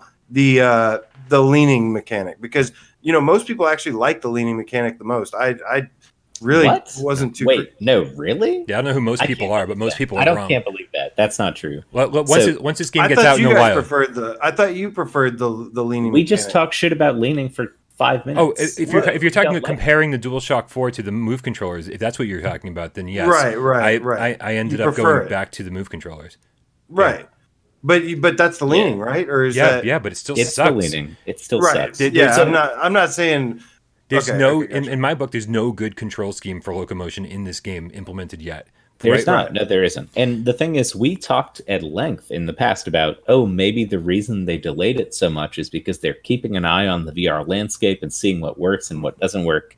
And that's not the case, because they clearly implemented a totally unique movement system that they thought was, every developer thinks they know the best way to do locomotion. So, Dave, can you hit the button real quick? I will, but hold on. I'm just saying that despite the locomotion, I like the game. We'll talk about that later. We got two of these. Amazing. We got Danny VR with the 199 donation. Says, love you guys. Question, news on Undead Citadel. Unfortunately not. All I know about it is that it's supposed to be, they're aiming for a January release. The game looks like it's going to be a lot of fun, though. Looks like it could be kind of similar. And that's going to be another one from X-Pacer X. Says, I'm not changing my name, so you'll just have to accept my money instead. I guess we'll take your money instead. We'll take it. Twist Bryan's arm, and he will submit. But back to Golem, though. I totally agree with the movement. The good thing is movement is not really a huge important thing in this game. They still need to get it tweaked. They spend 95% of my time in this game moving from one place to another, and then that's all the game. And it's slow walking. Okay, I'm sorry. I meant in terms of combat. Sorry, in terms of the combat. In terms of combat, walking is not important. But but it actually is. It actually, at later points, I got to some really hard golems where you have to hold the trigger and give yourself a little space or move forward. And I will tell you that sometimes that doesn't register properly. So sometimes I meant to move forward and it moved me backwards. During fast-paced situations like that, the control is just not reliable enough to get you through a battle. And I died a couple times because of that. Here's the thing, and I want to make this very, very clear. The fact that this game not only made me sick to the point where I had to take a nap. At one point, I was my stomach was all twisted up. After 2 hours, I just said, I can't do this. I had to take a 3 or 4 hour break from it. And then I went back and I kind of overcame it. I'm still kind of feeling not so great the whole time, but I overcame it just enough to acclimate and play the game and do what I had to do.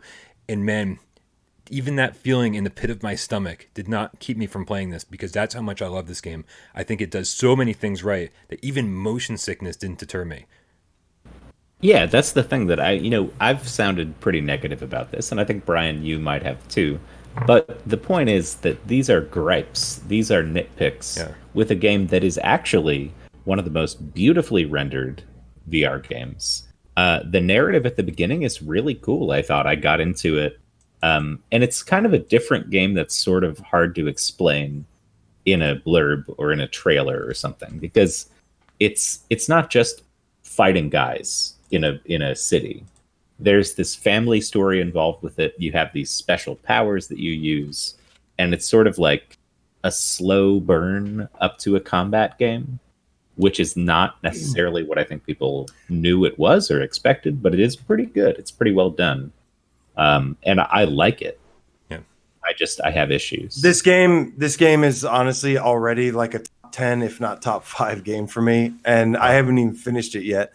This is like something I've been wanting for a long time. The gameplay is absolutely, minus the movement, the gameplay is amazing. How many games have we had in VR? By the way, real quick, because everyone keeps asking, you guys play seated or standing? I play standing. I was seated. I did both. It told you to both. do seated, I thought. Yeah, I did both. I enjoyed combat more standing, but since so much of this game was just walking from one place to another, I just it was just easier to sit there and lean my head forward, put my head on my hand with on my knee, and relax from place to place. Look around with my eyes, but not my head. Hopefully, I can find something while I'm moving. Right. Okay, so yeah. I totally played standing the entire time. I can't do it, but yeah, this is absolutely, like I said, a top 10, if not top 5 game for me. This is one of my favorite games. What I was going to say was, how many VR games have we had been given a sword? Think Skyrim, think Witching Tower, where they give us a sword or give us something to melee combat, and you end up just doing this the whole time. You just do this. Well, yeah. This is the first game I think that I can think of that actually has some kind of thing where something swings at you and you hold up your weapon and it actually blocks it and you can counter it, and it gives you this whole counter attack system. That to me is worth almost the entire thing alone. On PSVR, that's true on PSVR. On Quest, the Vader Immortal stuff uses this very similar. Vader Immortal came out a month ago. Okay, but can I yeah, go ahead. Relate it to the game we're playing now? I mean, I'm saying I was talking about PSVR games, but but this is okay. You haven't played it, so it's fine. What I'm saying is the combat system is very similar to that, and that was one of the first melee combat systems that I enjoyed in VR, with the lightsaber blocking people, returning the attacks, and then there's this dojo thing where you have to do that, in a kind of a challenge way, and it is a really good way to do melee combat in VR, and I agree with you. It's not the first time it's ever happened in VR, but it's the first time we've had it on PSVR, and for that, I think, there's not much bad to say about the combat system itself. And it does remind me of the best combat system I've seen in a sword game. So, yeah, whatever. Anyways, I'm going to take a restroom break.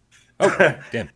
I will say the story for Golem is interesting, right? Because it starts off and they try to get you all emotional and stuff. They try to create this bond but it's so funny because there's a disconnect between the game itself in the 16 minutes of introduction.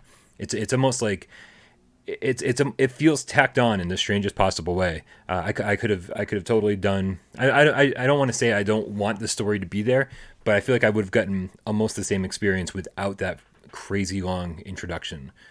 It was good though. Beautiful. The game that was honestly, there's 2 gripes that I have with this game. Was it's very slow to start, doesn't really explain much, but I'm used to some games that don't tell you a whole lot and stuff. I was raised on games like those, and they make you appreciate it more when you discover it, and you go, that light bulb flips on, you go, oh, and you're like, oh my god, this is amazing. And I know Dave especially mentions all the time that he gets frustrated when not everything's explained to you. And sometimes I can agree with that. Most of the time I'm I don't need every last thing explained to me. I like to figure things out on my own sometimes as well. But yeah, just between the world, the story, I thought, I've been trying to find all these things and piece together the story. I think it's kind of weird that one spot is where that piece of narrative is.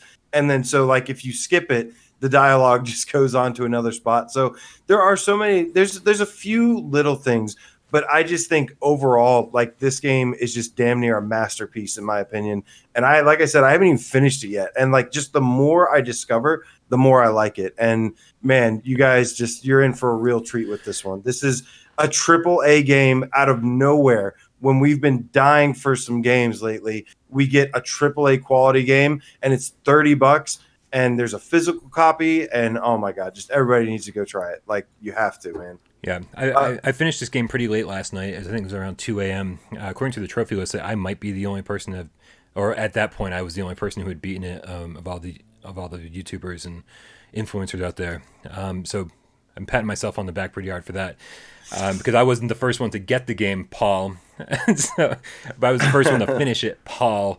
Just kidding, of course. But yeah, I haven't seen the fact that this game is beautiful looking is just one part of it. The fact it's a gigantic open world. We've never seen an open world in PSVR that looks as good as this.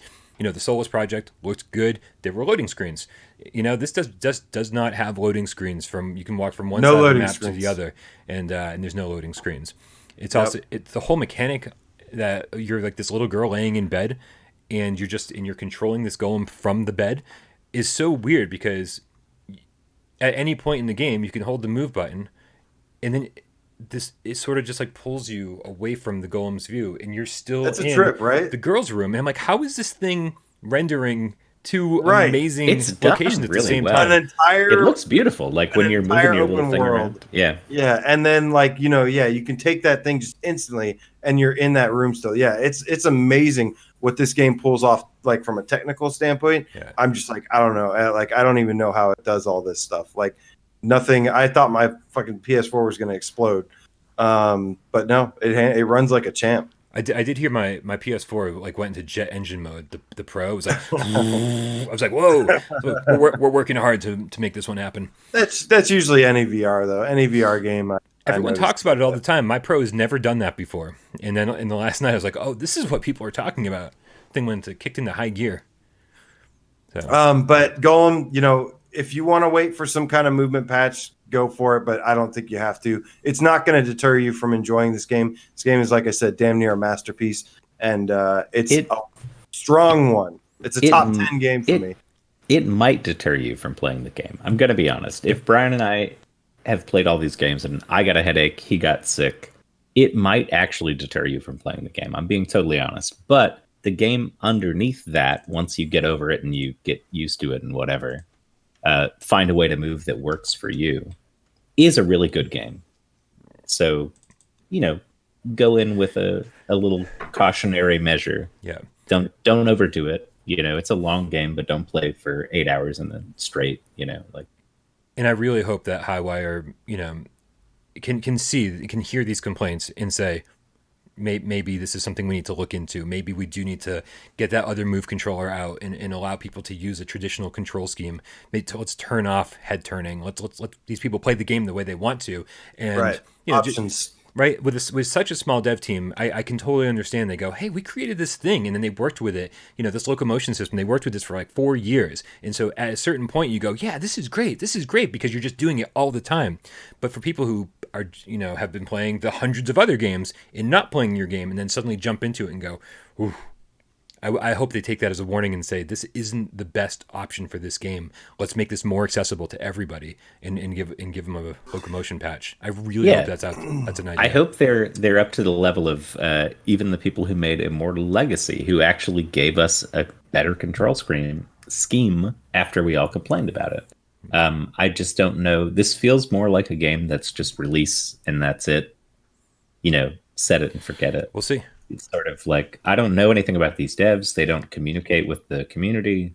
There's not really like this expectation, I guess, that they're actually going to patch it and change anything.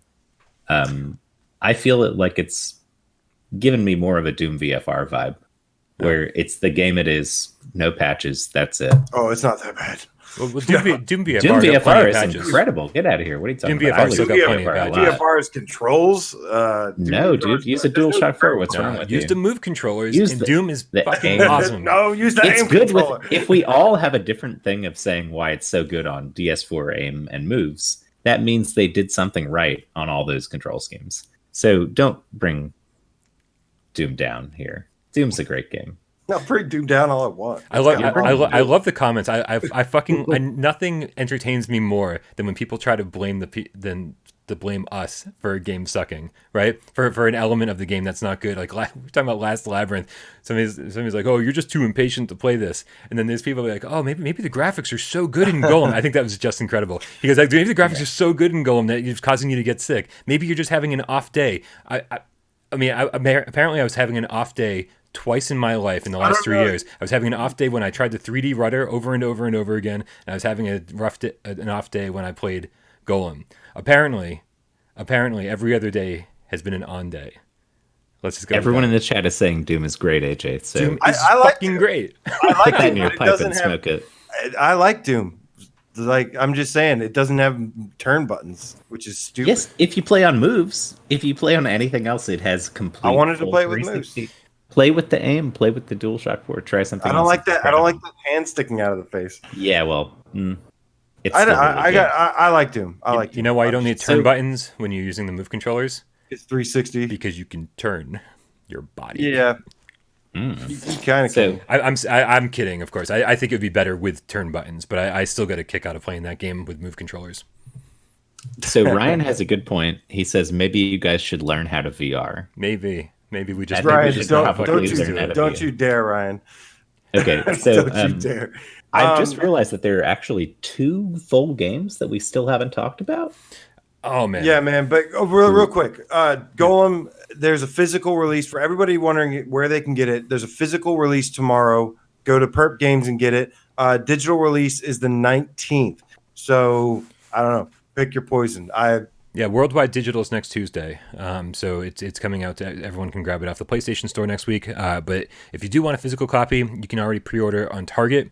Target.com. They already have for $30. I was talking to, I believe, Kevgret in Discord earlier, and he was saying that. Get out of here! It's hard. That is from 97 Skynet, the T800 Game Cat. Meow, meow, meow, meow, meow. And he's got the $3.99 donations. Shout out to my wife actually watching with me. Shout out to 97 Skynet, the T800 Game Cat, a she Terminator, and the Terminator fallen in love, young metal love. This went down a very strange path. Love you, 97 Skynet. Okay. Thank you very much for the donation. But so she's the woman. Keep in mind, I want to finish this because Kevgret said that on GameStop, you can pre-order it for $40. So keep in mind that there are different prices out there. Get it on Target for $30, $10 less. So that's a thing. You know what's crazy? GameStop is actually like the worst place to buy games now if you haven't pre-ordered them. And I had this experience with Death Stranding. Day of release, biggest game in a while people are talking about. I go in and I say, I'd like to pick up a copy of Death Stranding. And the guy says, did you pre-order it? And I said, no, sir. And he said, we don't have any then. So it was just that popular and they sold out of it? No, they only order enough for the pre-orders and they order like one extra. Wow. And ridiculous. So I went to Target and they had a bunch of copies of it. And so it's better to buy shit from Target apparently than it is from GameStop. Keep Bryan, that in mind. Yeah. How many subscribers are we away from 50,000? Oh, I don't know. I didn't know we were keeping a running tally during the show. I was trying to see if it's gone up or down. What were we at? 16 before? You said 14. We had 14 to go, It's and now let's probably refresh gone the page. Probably, yeah. This show. We got 2 more subscribers, so we have 12 more until 12 we hit 50,000. more to go to 50,000. Tell your friends. Tell your cats. Sign in tell on your neighbors. grandma's Tell your mom. YouTube account and subscribe. But yeah, man, Golem absolutely must have in my opinion. Got a 10 out of 10 for the first time ever from Mr. Polish Paul, by the way. Never done that before. You know, are you kidding me?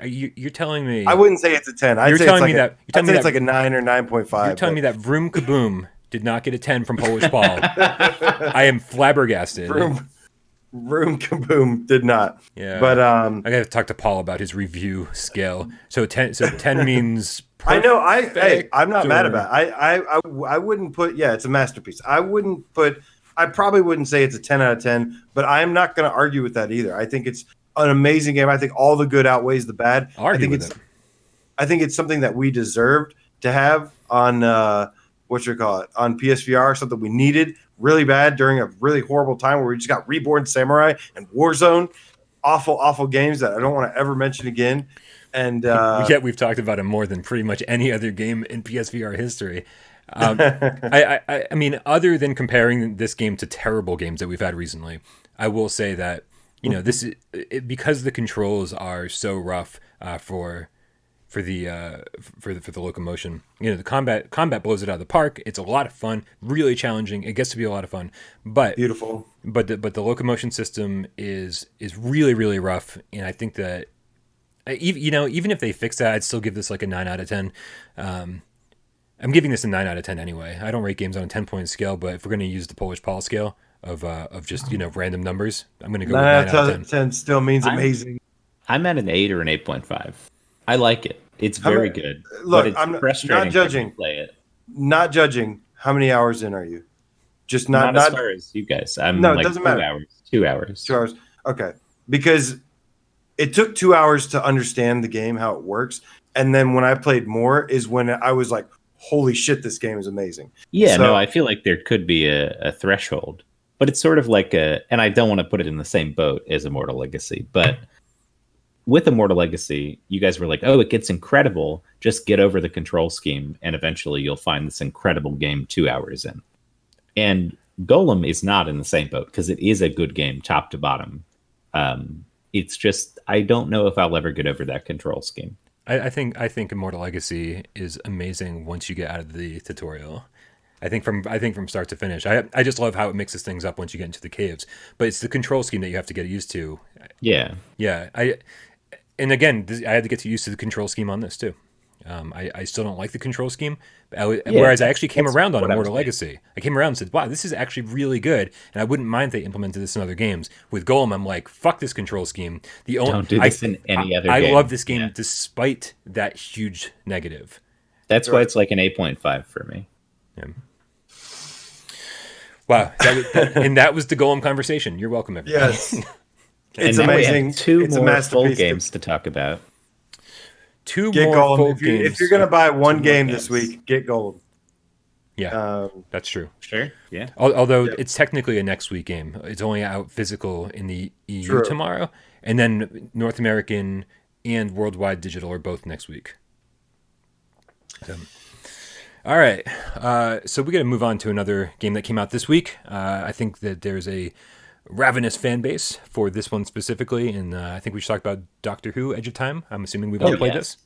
Absolutely. Nice. Well, And just to throw it out there, none of us have watched Doctor Who.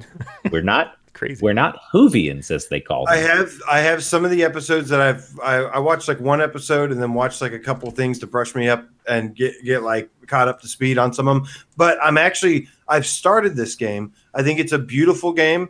It's not bad, but I still don't have that connection with Doctor Who first. So I want to watch these episodes that these guys were so Sci-Fi Game Cat Henry, a couple others were so kind in providing us with. Yeah. I want to go do this the right way and watch these first and get like a little bit more to know about it. And then I want to go back and finish it. But from what I played so far, it's good.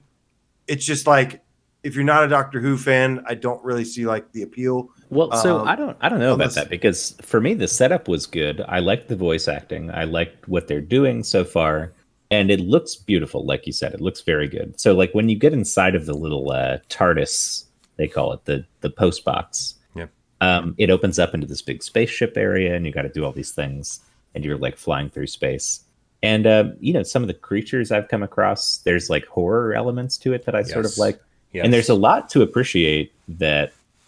Even as someone who's never cared about Doctor Who, I was like, oh, maybe I should go watch this show, because this game's narrative is well done enough that I'm interested now. So I think you don't have to be a fan at all, but if you are, you might get more out of it. There's just not like, I didn't pick up on any, Easter eggs or callbacks or like specific things that are like gonna tickle a Doctor Who fan. It seemed like it's kind of for everybody, even people who haven't seen the show. Can you hit the button for me, so- Dave, just so we don't let this one get past us? Oh, yeah. You get out of my home! We're changing that next week, I swear. I need to get a different one, yeah. Thank you so much, Joystick Guru, for the $2 donation. It says, sorry for the tardiness. Do you think he meant TARDIS? Sorry, that was a horrible joke. TARDISness. Brian, Dave, and GC. Meow, Kitty, thank you so much for the donation. Joystick, appreciate you. Thank you, Joystick. Let me add one thing, because I'm getting a little flack for saying that, because I'm not a Doctor Who fan and stuff. I'm not getting completely into it, that it can be enjoyed on its own. I'm not a puzzle fan, or Escape the Room fan. So that kind of has something to do with it as well. It's not just that, but there were plenty of things when playing this that I was like, man, this does motivate me to want to go watch the show even more. I know it's going to be a great show. I'm really actually excited to check it out. It's just been a little bonkers this week with a lot of things going on, but the puzzle thing is also like what's getting me a little bit. And I'm like, I really want to go watch this first. And that way I can at least really, if I'm going to have to play some more puzzles, at least I will really enjoy the content, the lore, stuff like that. Yeah, I'm glad, to be honest, as much as I would have loved to prepare for this game, I really, really, really, I'm glad I didn't spend too much time preparing for it, because as it turned out, for me, I blasted through in about 2 hours. And I say blasted through, but I feel like I took my time. I think a lot of people are saying it took them closer to 3 hours, but Yeah, some of the puzzles are a little tricky. I'm on the laser one right now, and that's I think the tricky puzzle. That's the one. I just figured it out though before I quit to get on the show. Like, I think I've got it. For me, the laser, every puzzle leading up to the laser puzzle was practically just somebody, the voiceover of the doctor saying, do this, do that, do this, do that, just basically walking you through. You have to build like a communication device or something right after the laundromat scene. Or even the laundromat scene, they tell you where the combination for the safe is. And right after that, you have to build a communication device, and they tell you where all the elements are. They don't tell you where the combination for the safe is because I had to call you to ask where it was. They say, so no, they did. They even said at a certain point, heard the voice, because I couldn't find the second one, and then after a minute of me looking, because it's probably in the laundromat itself. It's probably on the back of a picture of a laundromat. I was like, what? They didn't say that to me. They did not say that to me. I feel like every single time I almost thought that maybe I'd have to figure something out, the game goes, here's the answer, and just hands it to me. I was like, oh. I don't mind that, actually. I'm okay with that. In a game like this that is narratively focused, and it's sort of like, it's a game, but it's mostly an experience as well. It's this little self-contained episode of Doctor Who. And there's a lot of cool moments, but I don't mind if they tell me the solution to the puzzle. I'm totally fine with that. I enjoyed things leading up to the Weeping Angels. Is that what they call them? The Angels? Whatever they call them. Yeah, I'm not that far yet. Spoilers for me. So, okay, I will not tell you anything about this segment. Okay. But I will tell you that, talk about a horror element done completely right. It is unbelievable. There were some good moments. There's some creepy moments leading up to this. The very first scene has a creepy moment, and then leading up to where you really see the angels. There's like some other creepy moments, but man, the angels themselves is such a tense part of the game, and I just thought the whole thing was really done very, very well. It just for $25, you're only gonna spend 2 hours with it, and you kind of have to force yourself to play it again to get all the puzzles. Or not to get all the puzzles, to get all the trophies. What I'm trying to say, the coffee's wearing off, and man, I'll tell you, it just seems a little expensive, and I'm sure they had to pay for the Doctor Who license, but I don't know. This seems to me like more like a $15, $16, $17, $18 game, and then there's like that jump to 25 where I'm like, ooh, that's just a little much. Oh, well, if you're a super fan of Doctor Who, also Gabriel 004, the Secret Agent Game Cat says game gets better after the laser puzzle story wise. Yeah. Okay. Yeah. There's a lot of story after the laser puzzle, and to the point where you're like, oh. Sometimes you're just standing in one place waiting for the story to unfold, and it's I'm sure Doctor Who fans are going to get more out of this than anybody. Obviously, that should go. That was actually of your reviews. That was actually one of your most viewed reviews because there's just so many Doctor Who fans. Doctor Who, yeah. Like I said, it seems like a great show. I really need to watch it, but I don't want to spoil it. I want to watch some first and then finish the game. I've gotten a little bit I think I'm an hour into it or something. Yeah. I really enjoyed it. I thought the graphics were really nice. I thought the environments were well done. On the Pro, some of the stuff looks really, really impressive. Yeah, it's very polished. It's especially the intro when you're going through and the TARDIS is spinning around in that thing, and they've got the credits and everything. It's like you're watching the intro to a TV show in VR. Yeah, it feels like an actual polished, professional product, top to bottom. So, even if this is your first episode of Doctor Who playing this, I think you'll still enjoy it. Boy Brown says, I'm a Doctor Who fan, but still looks too pricey for me. Sale bait. Here's the thing. I like this game, and I'm not a Doctor Who fan. And so it may be a little bit pricey, but here I am saying this game would have been great at $18. And so for an extra $7, you actually get to buy the game and not have to wait for a sale at somewhere down the line. It's everybody's in a different situation financially. Everyone's in a different place where the prices for games matter a little bit more here and there. I really, really enjoyed this, and I gotta say, I talked to the developers after I played through it, and I said, "There's some really strange lighting effects when you're walking through with the flashlight." And I was telling them about some problems, and they're like, "Oh, we already fixed that. It's a day one patch." And it wasn't even a day one patch. It was like a 2 days before launch patch. Wow. And I was like, okay, these guys are on it. And then we're talking about smooth turning being practically busted. It is very slow. I click turned the whole time. Yeah, I switched to quick turning because it was so slow. It was, I mean, You three put it on speed fast. options. You put it on fast, and then you're like, wait a second. This is what you call fast? Yeah. Oh, so slow to the point where it's Yeah. just unusable. And they say, well, we're looking into that too. And so I have faith that they're going to fix any problems with their game because they were so quick to fix the first one. So we'll see. All right, you guys. I want to indulge Polish Paul here a little bit. Do we You guys have wanna- Do you want? Well, did you want to actually talk about Audica, or were you just kidding? Did you want to revisit this conversation, or was that just a joke? Oh, me? Yeah. Did you actually have something to say on Audica? I mean, No, I don't think we do. I mean, only if He mentioned only it. if I the just last didn't know if he was kidding or not. only if the last time that you heard me talk about Audica was on last week's episode of Gamescast Live, where I had only spent like an hour and a half or so with it. So the update on Audica is that I love Audica now. I think it's amazing.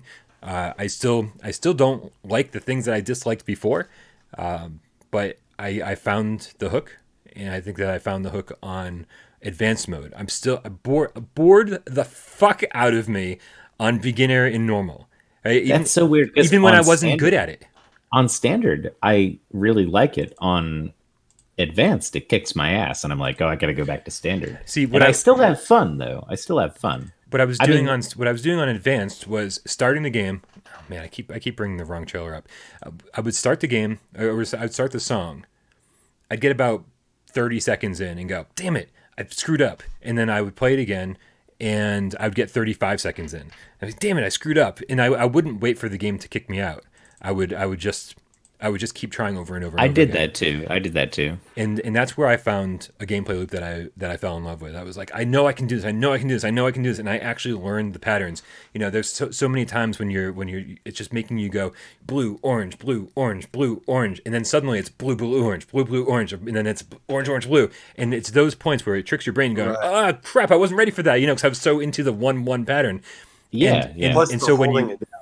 plus the holding it down, and I love holding down a note While you and then slam smashing stuff. these over Yes. here and smashing Yes. these over here. What I'm talking about. That's Also such a the good twisting. feeling. Also, some you have to shoot up, and then some you have to Yeah. turn your I hand. feel like a I gangster saw. on the side. I saw that. I saw that gameplay footage on your review, man. Yeah, you were killing it. I was actually impressed. And I that's when I started feeling like a badass. Like I could put a song on beginner and standard and be like, who the fuck cares? But then I finished one on advanced and goes, yeah, I want to finish another one on advanced. And the first time I thought that, I said, oh, I haven't had I guess I like this game. I have never had this thought in the last 3 hours that I want to play another song. I want to master another song.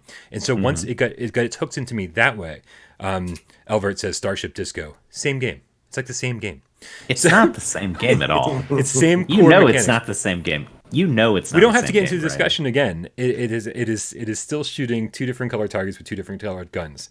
It's hard to dispute that. Much different. It's much more Beyond than that. That's what I'm saying. Yeah, there's no reason for us to argue. We're agreeing to disagree about I tried, semantics. Paul. About I'm semantics. sorry, Paul. All right. Yeah. But I do love the game, and I think that if you haven't found that hook yet, that's how I found it. Like that's how I found the hook, was getting too advanced and just really sticking with one song. With Beat Saber, a new DLC pack comes out, and I want to see all the songs. I want to play through all of them, and that's not how I felt about Audica. I'm like, I want to master a song, and only when I master it, move on to the next one, and that's where I found my hook.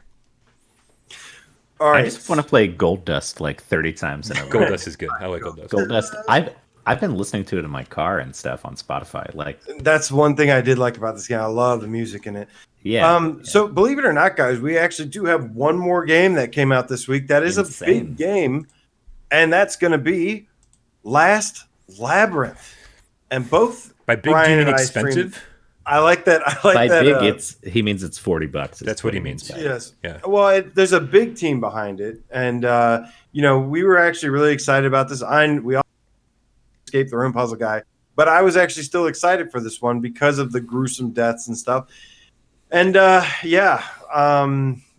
tell you right off the bat, like, way too expensive for this game. It's very slow paced. It has a lot of things in mind. There was a big red flag that I heard originally that they said, we designed this game with fear of motion sickness. And I think that really came back to bite them really bad. And that they played it a little too safe, to where you're controlling a laser pointer with your forehead and pointing at stuff, and then you're going yes, no. Yeah, and why is that laser in your forehead? I'm like, why? We got 2 move controllers, and I know that we're stuck. That your hands are, you can bound still to point the chair. though. That would be Totally kind of still fun. point. Oh god. But So, what is the deal with games where you talk to an anime lady being so overpriced? They're all Project Lux was $30, wasn't it? Yeah. That's god awful pricing. This game is $40. Tale of Fragmented Star was way too expensive. Yep.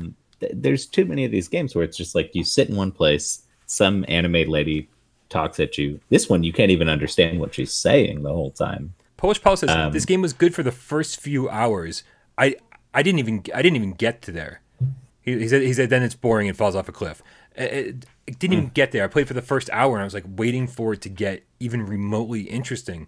Thank goodness it's set in a setting that I love. Thank goodness it's like got this huge horror slant with these death traps, right? Yeah, it's like Deception or whatever that game is. I actually think the puzzles were pretty good. They're very hard for me. And like, the puzzles and everything I thought were fine. I do love the death traps. That was so badass. Like all the animations of if you get it wrong, then the way they show you all dying. Even the weird like evil villain dude that they kind of show, I thought was kind of cool. Yeah. But graphically, this game does a lot of things right, to be honest with you. There's a lot of things I do like about this game, even though I don't want to touch it again. And it's definitely not for me. I feel like there are some people that could really enjoy this game and that there are some key things that it does really well. Gameplay is just not there for me, though. There's the gameplay is very tedious with the nodding thing. That was actually something that didn't bother me at first until I played it. And then I was like, yes, like do this. Yes, don't do this. But, if you like really challenging puzzles, I think there's actually something there for you. But I don't know, though. It's just not doing it for me. If I'm going to play a puzzle game, right, I want to, first of all, this is so difficult to say. Even if the little girl didn't exist and I walked in and played this game and I was able to just, use 2 move controllers and point at things I wanted to interact with and go, oh yeah, flip that switch, boom, place that button, boom, do this, boom, right? If that's what I was actually doing in this game, I'd still go, it's still, the presentation is just kind of boring. But then they add this little girl and they say, you have to point to something and she has to get across the room to get to it first. And then she points at it and she's like, this thing, yes or no? And you have to shake your head yes or shake your head no. Oh God, really? And this is the whole mechanic. And I was like, wow, I wasn't even really terribly interested when I could just interact on my own. But now that we're adding this extra layer of bullshit to that's getting in the way of me and flipping a fucking switch in a puzzle where you have to flip lots of switches, I'm like, oh man, it's just tedious. It's so tedious. I don't understand it. For $40, for $15, this would have been acceptable. Yeah. For 40, it's highway robbery. I don't know. The problem that I have with saying it, I do expensive, but the one thing that I can say though is, like I said, like I thought the graphics were fantastic. I thought graphics, sound design, a bunch of this old stuff. Dave, can you hit me real quick? I got this one. Kyle Necht with the $4.99 donation says, AJ, watch one of your older streams, Dread Halls to be exact. Well, here's money. Yep. Thank you so much, Kyle. That's so awesome. Dude, I cannot say enough good things about Dread Halls. Well, that is like one of my favorite run for your life simulators. I've got a review on that game. And Bryan, I would love to see you at some point stream this game again. I really wish you would have over Halloween. But yeah, I've got a review on Dread Halls, a decent stream on Dread Halls, and then I've got my first impressions, which are edited up. So I think I've got a playlist on my channel. Definitely go check it out if you enjoyed it, man. But thank you so much for the love and support. Really appreciate you, dude. Awesome stuff. Love Dread Halls. Dread Halls is amazing. So thank you, Kyle, for the donation.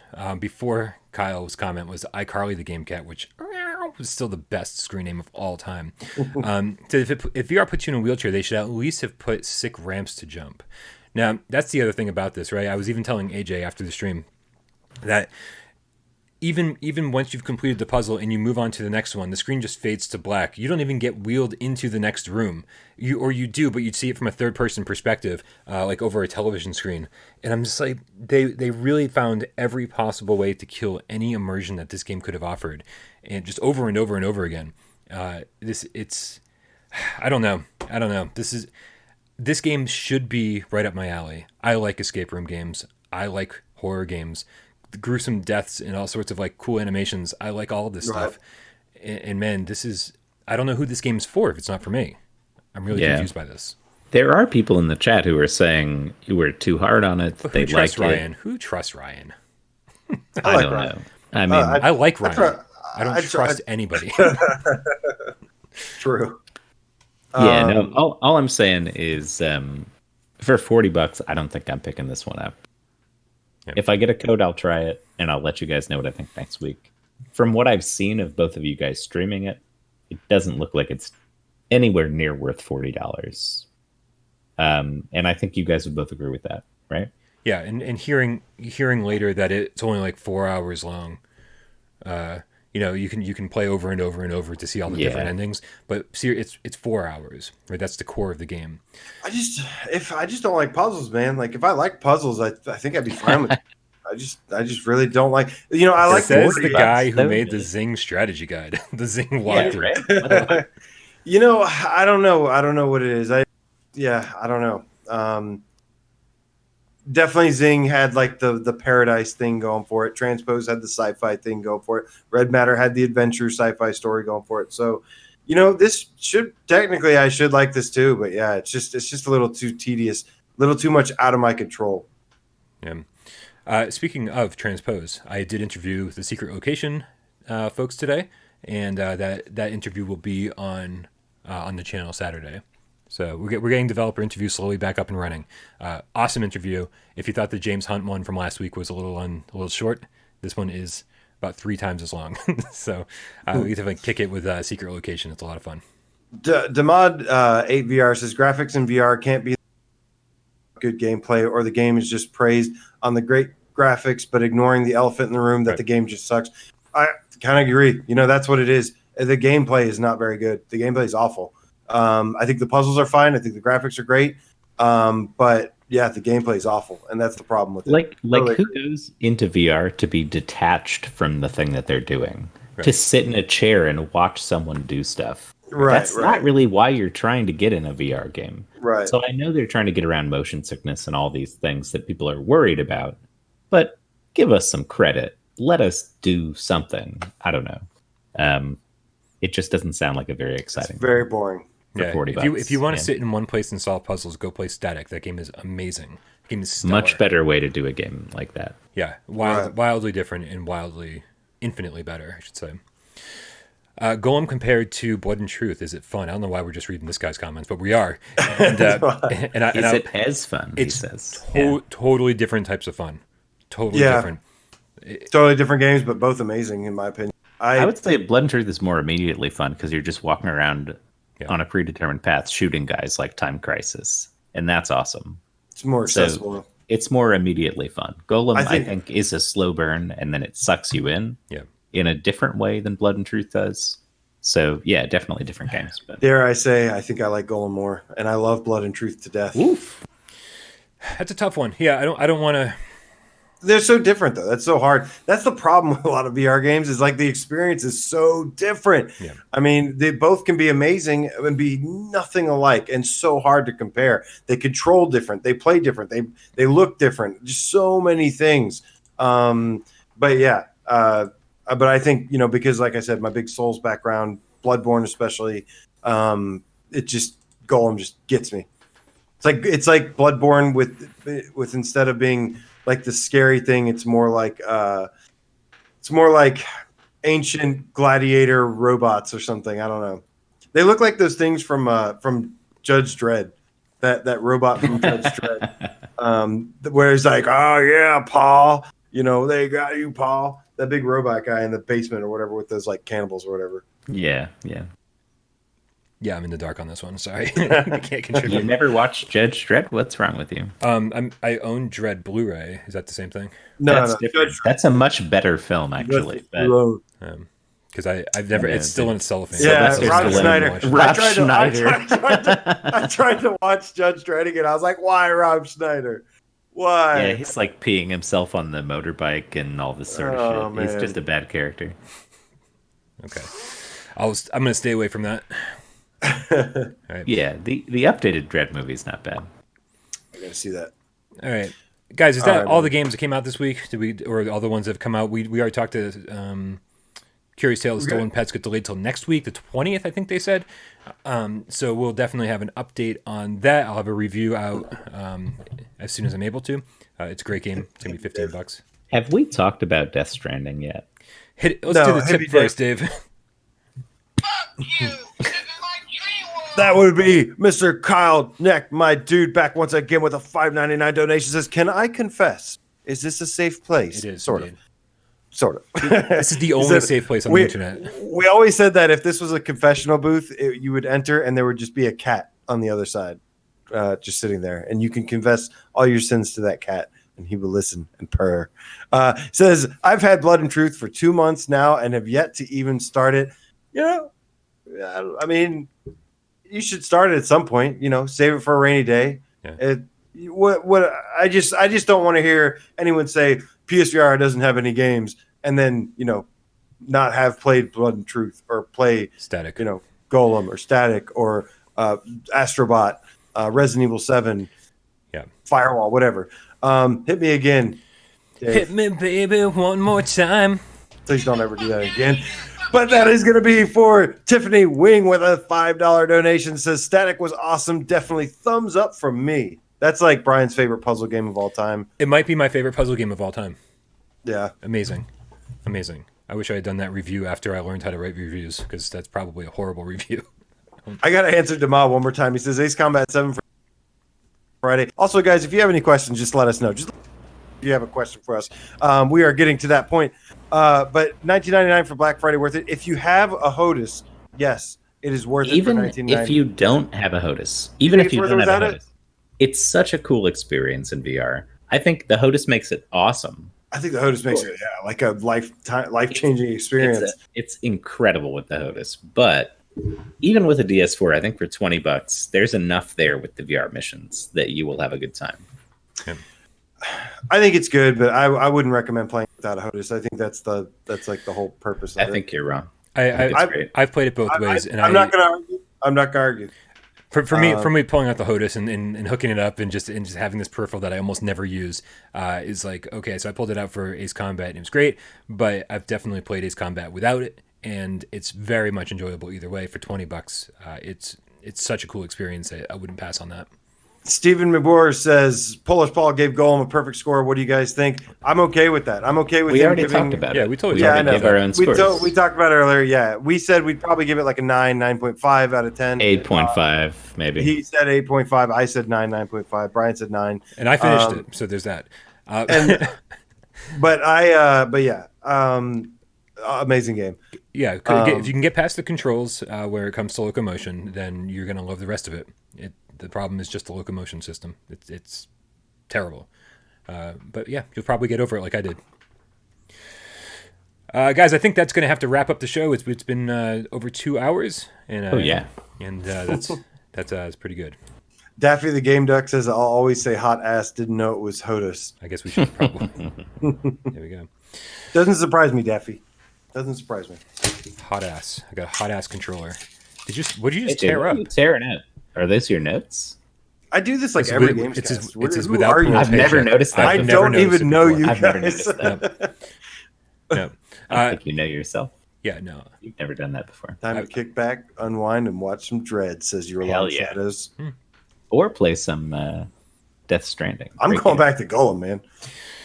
Yeah, I'm going to finish up my Golem review. I was writing it before the show, and so hopefully I've got like 2 more sentences to write, and then I'll be done. And then we'll hopefully get that out tonight or tomorrow morning.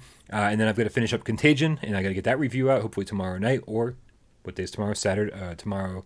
Friday. So maybe Saturday morning at the 15th. latest. So definitely a bunch of reviews coming your way. Obviously, Stolen Pets next week. I think Demo is coming out next week as well. I've been playing the crap out of Demo. We'll have impressions on that coming up soon as well. I don't want to break any embargoes. Guys, thank you so much. This was an awesome GAMESCAST. It was a game show. No one won any money. Come on now. This is the worst game show ever. Giveaways. We didn't even have giveaways. No giveaways. This is the $0 pyramid. I apologize. Oh wait, actually, does somebody want a Golem key? Thank you guys. A Golem key giveaway to somebody who's in chat right now. Dave, let's really? let's offer it up next week. We can run a contest on. Okay. Yeah, we'll do that. Because I've got at least one extra one sitting in my inbox, so we can give away a couple keys. We can do it on this week, and then we'll give it away on next week's show. All right, works for me. All right. Thank you guys for all the love and support as always, man. We're almost okay. We will see you there. And thank you guys so much for the kind words. Love you guys so much. Absolutely. Always. And do not forget to join us over on Discord. The link is in the description. That's where the conversation continues. It's basically this, but like 24/7 all week long. And then we finally do it on video. So make sure you join us over there. Also, hit us up on patreon.com/withoutparolegames. I want to remind everybody, this is very important, guys, to know that almost all of the money I make in my real life comes from Patreon. So I appreciate all of the help you guys give us, any support, because this channel would not operate if it wasn't for the Patreon support, and I really, really appreciate all of you guys, and of course all the people who donated during the stream, also people who commented, people who didn't comment, people who just kicked back on their couch and watched without saying a word. We love you guys too. So that's about it. All right, guys, that was another episode of PSVR GamesCast Live. Thank you, AJ. Thank you, Dave. Thank you, Cats. My name's Bryan, and we're out. We love you all.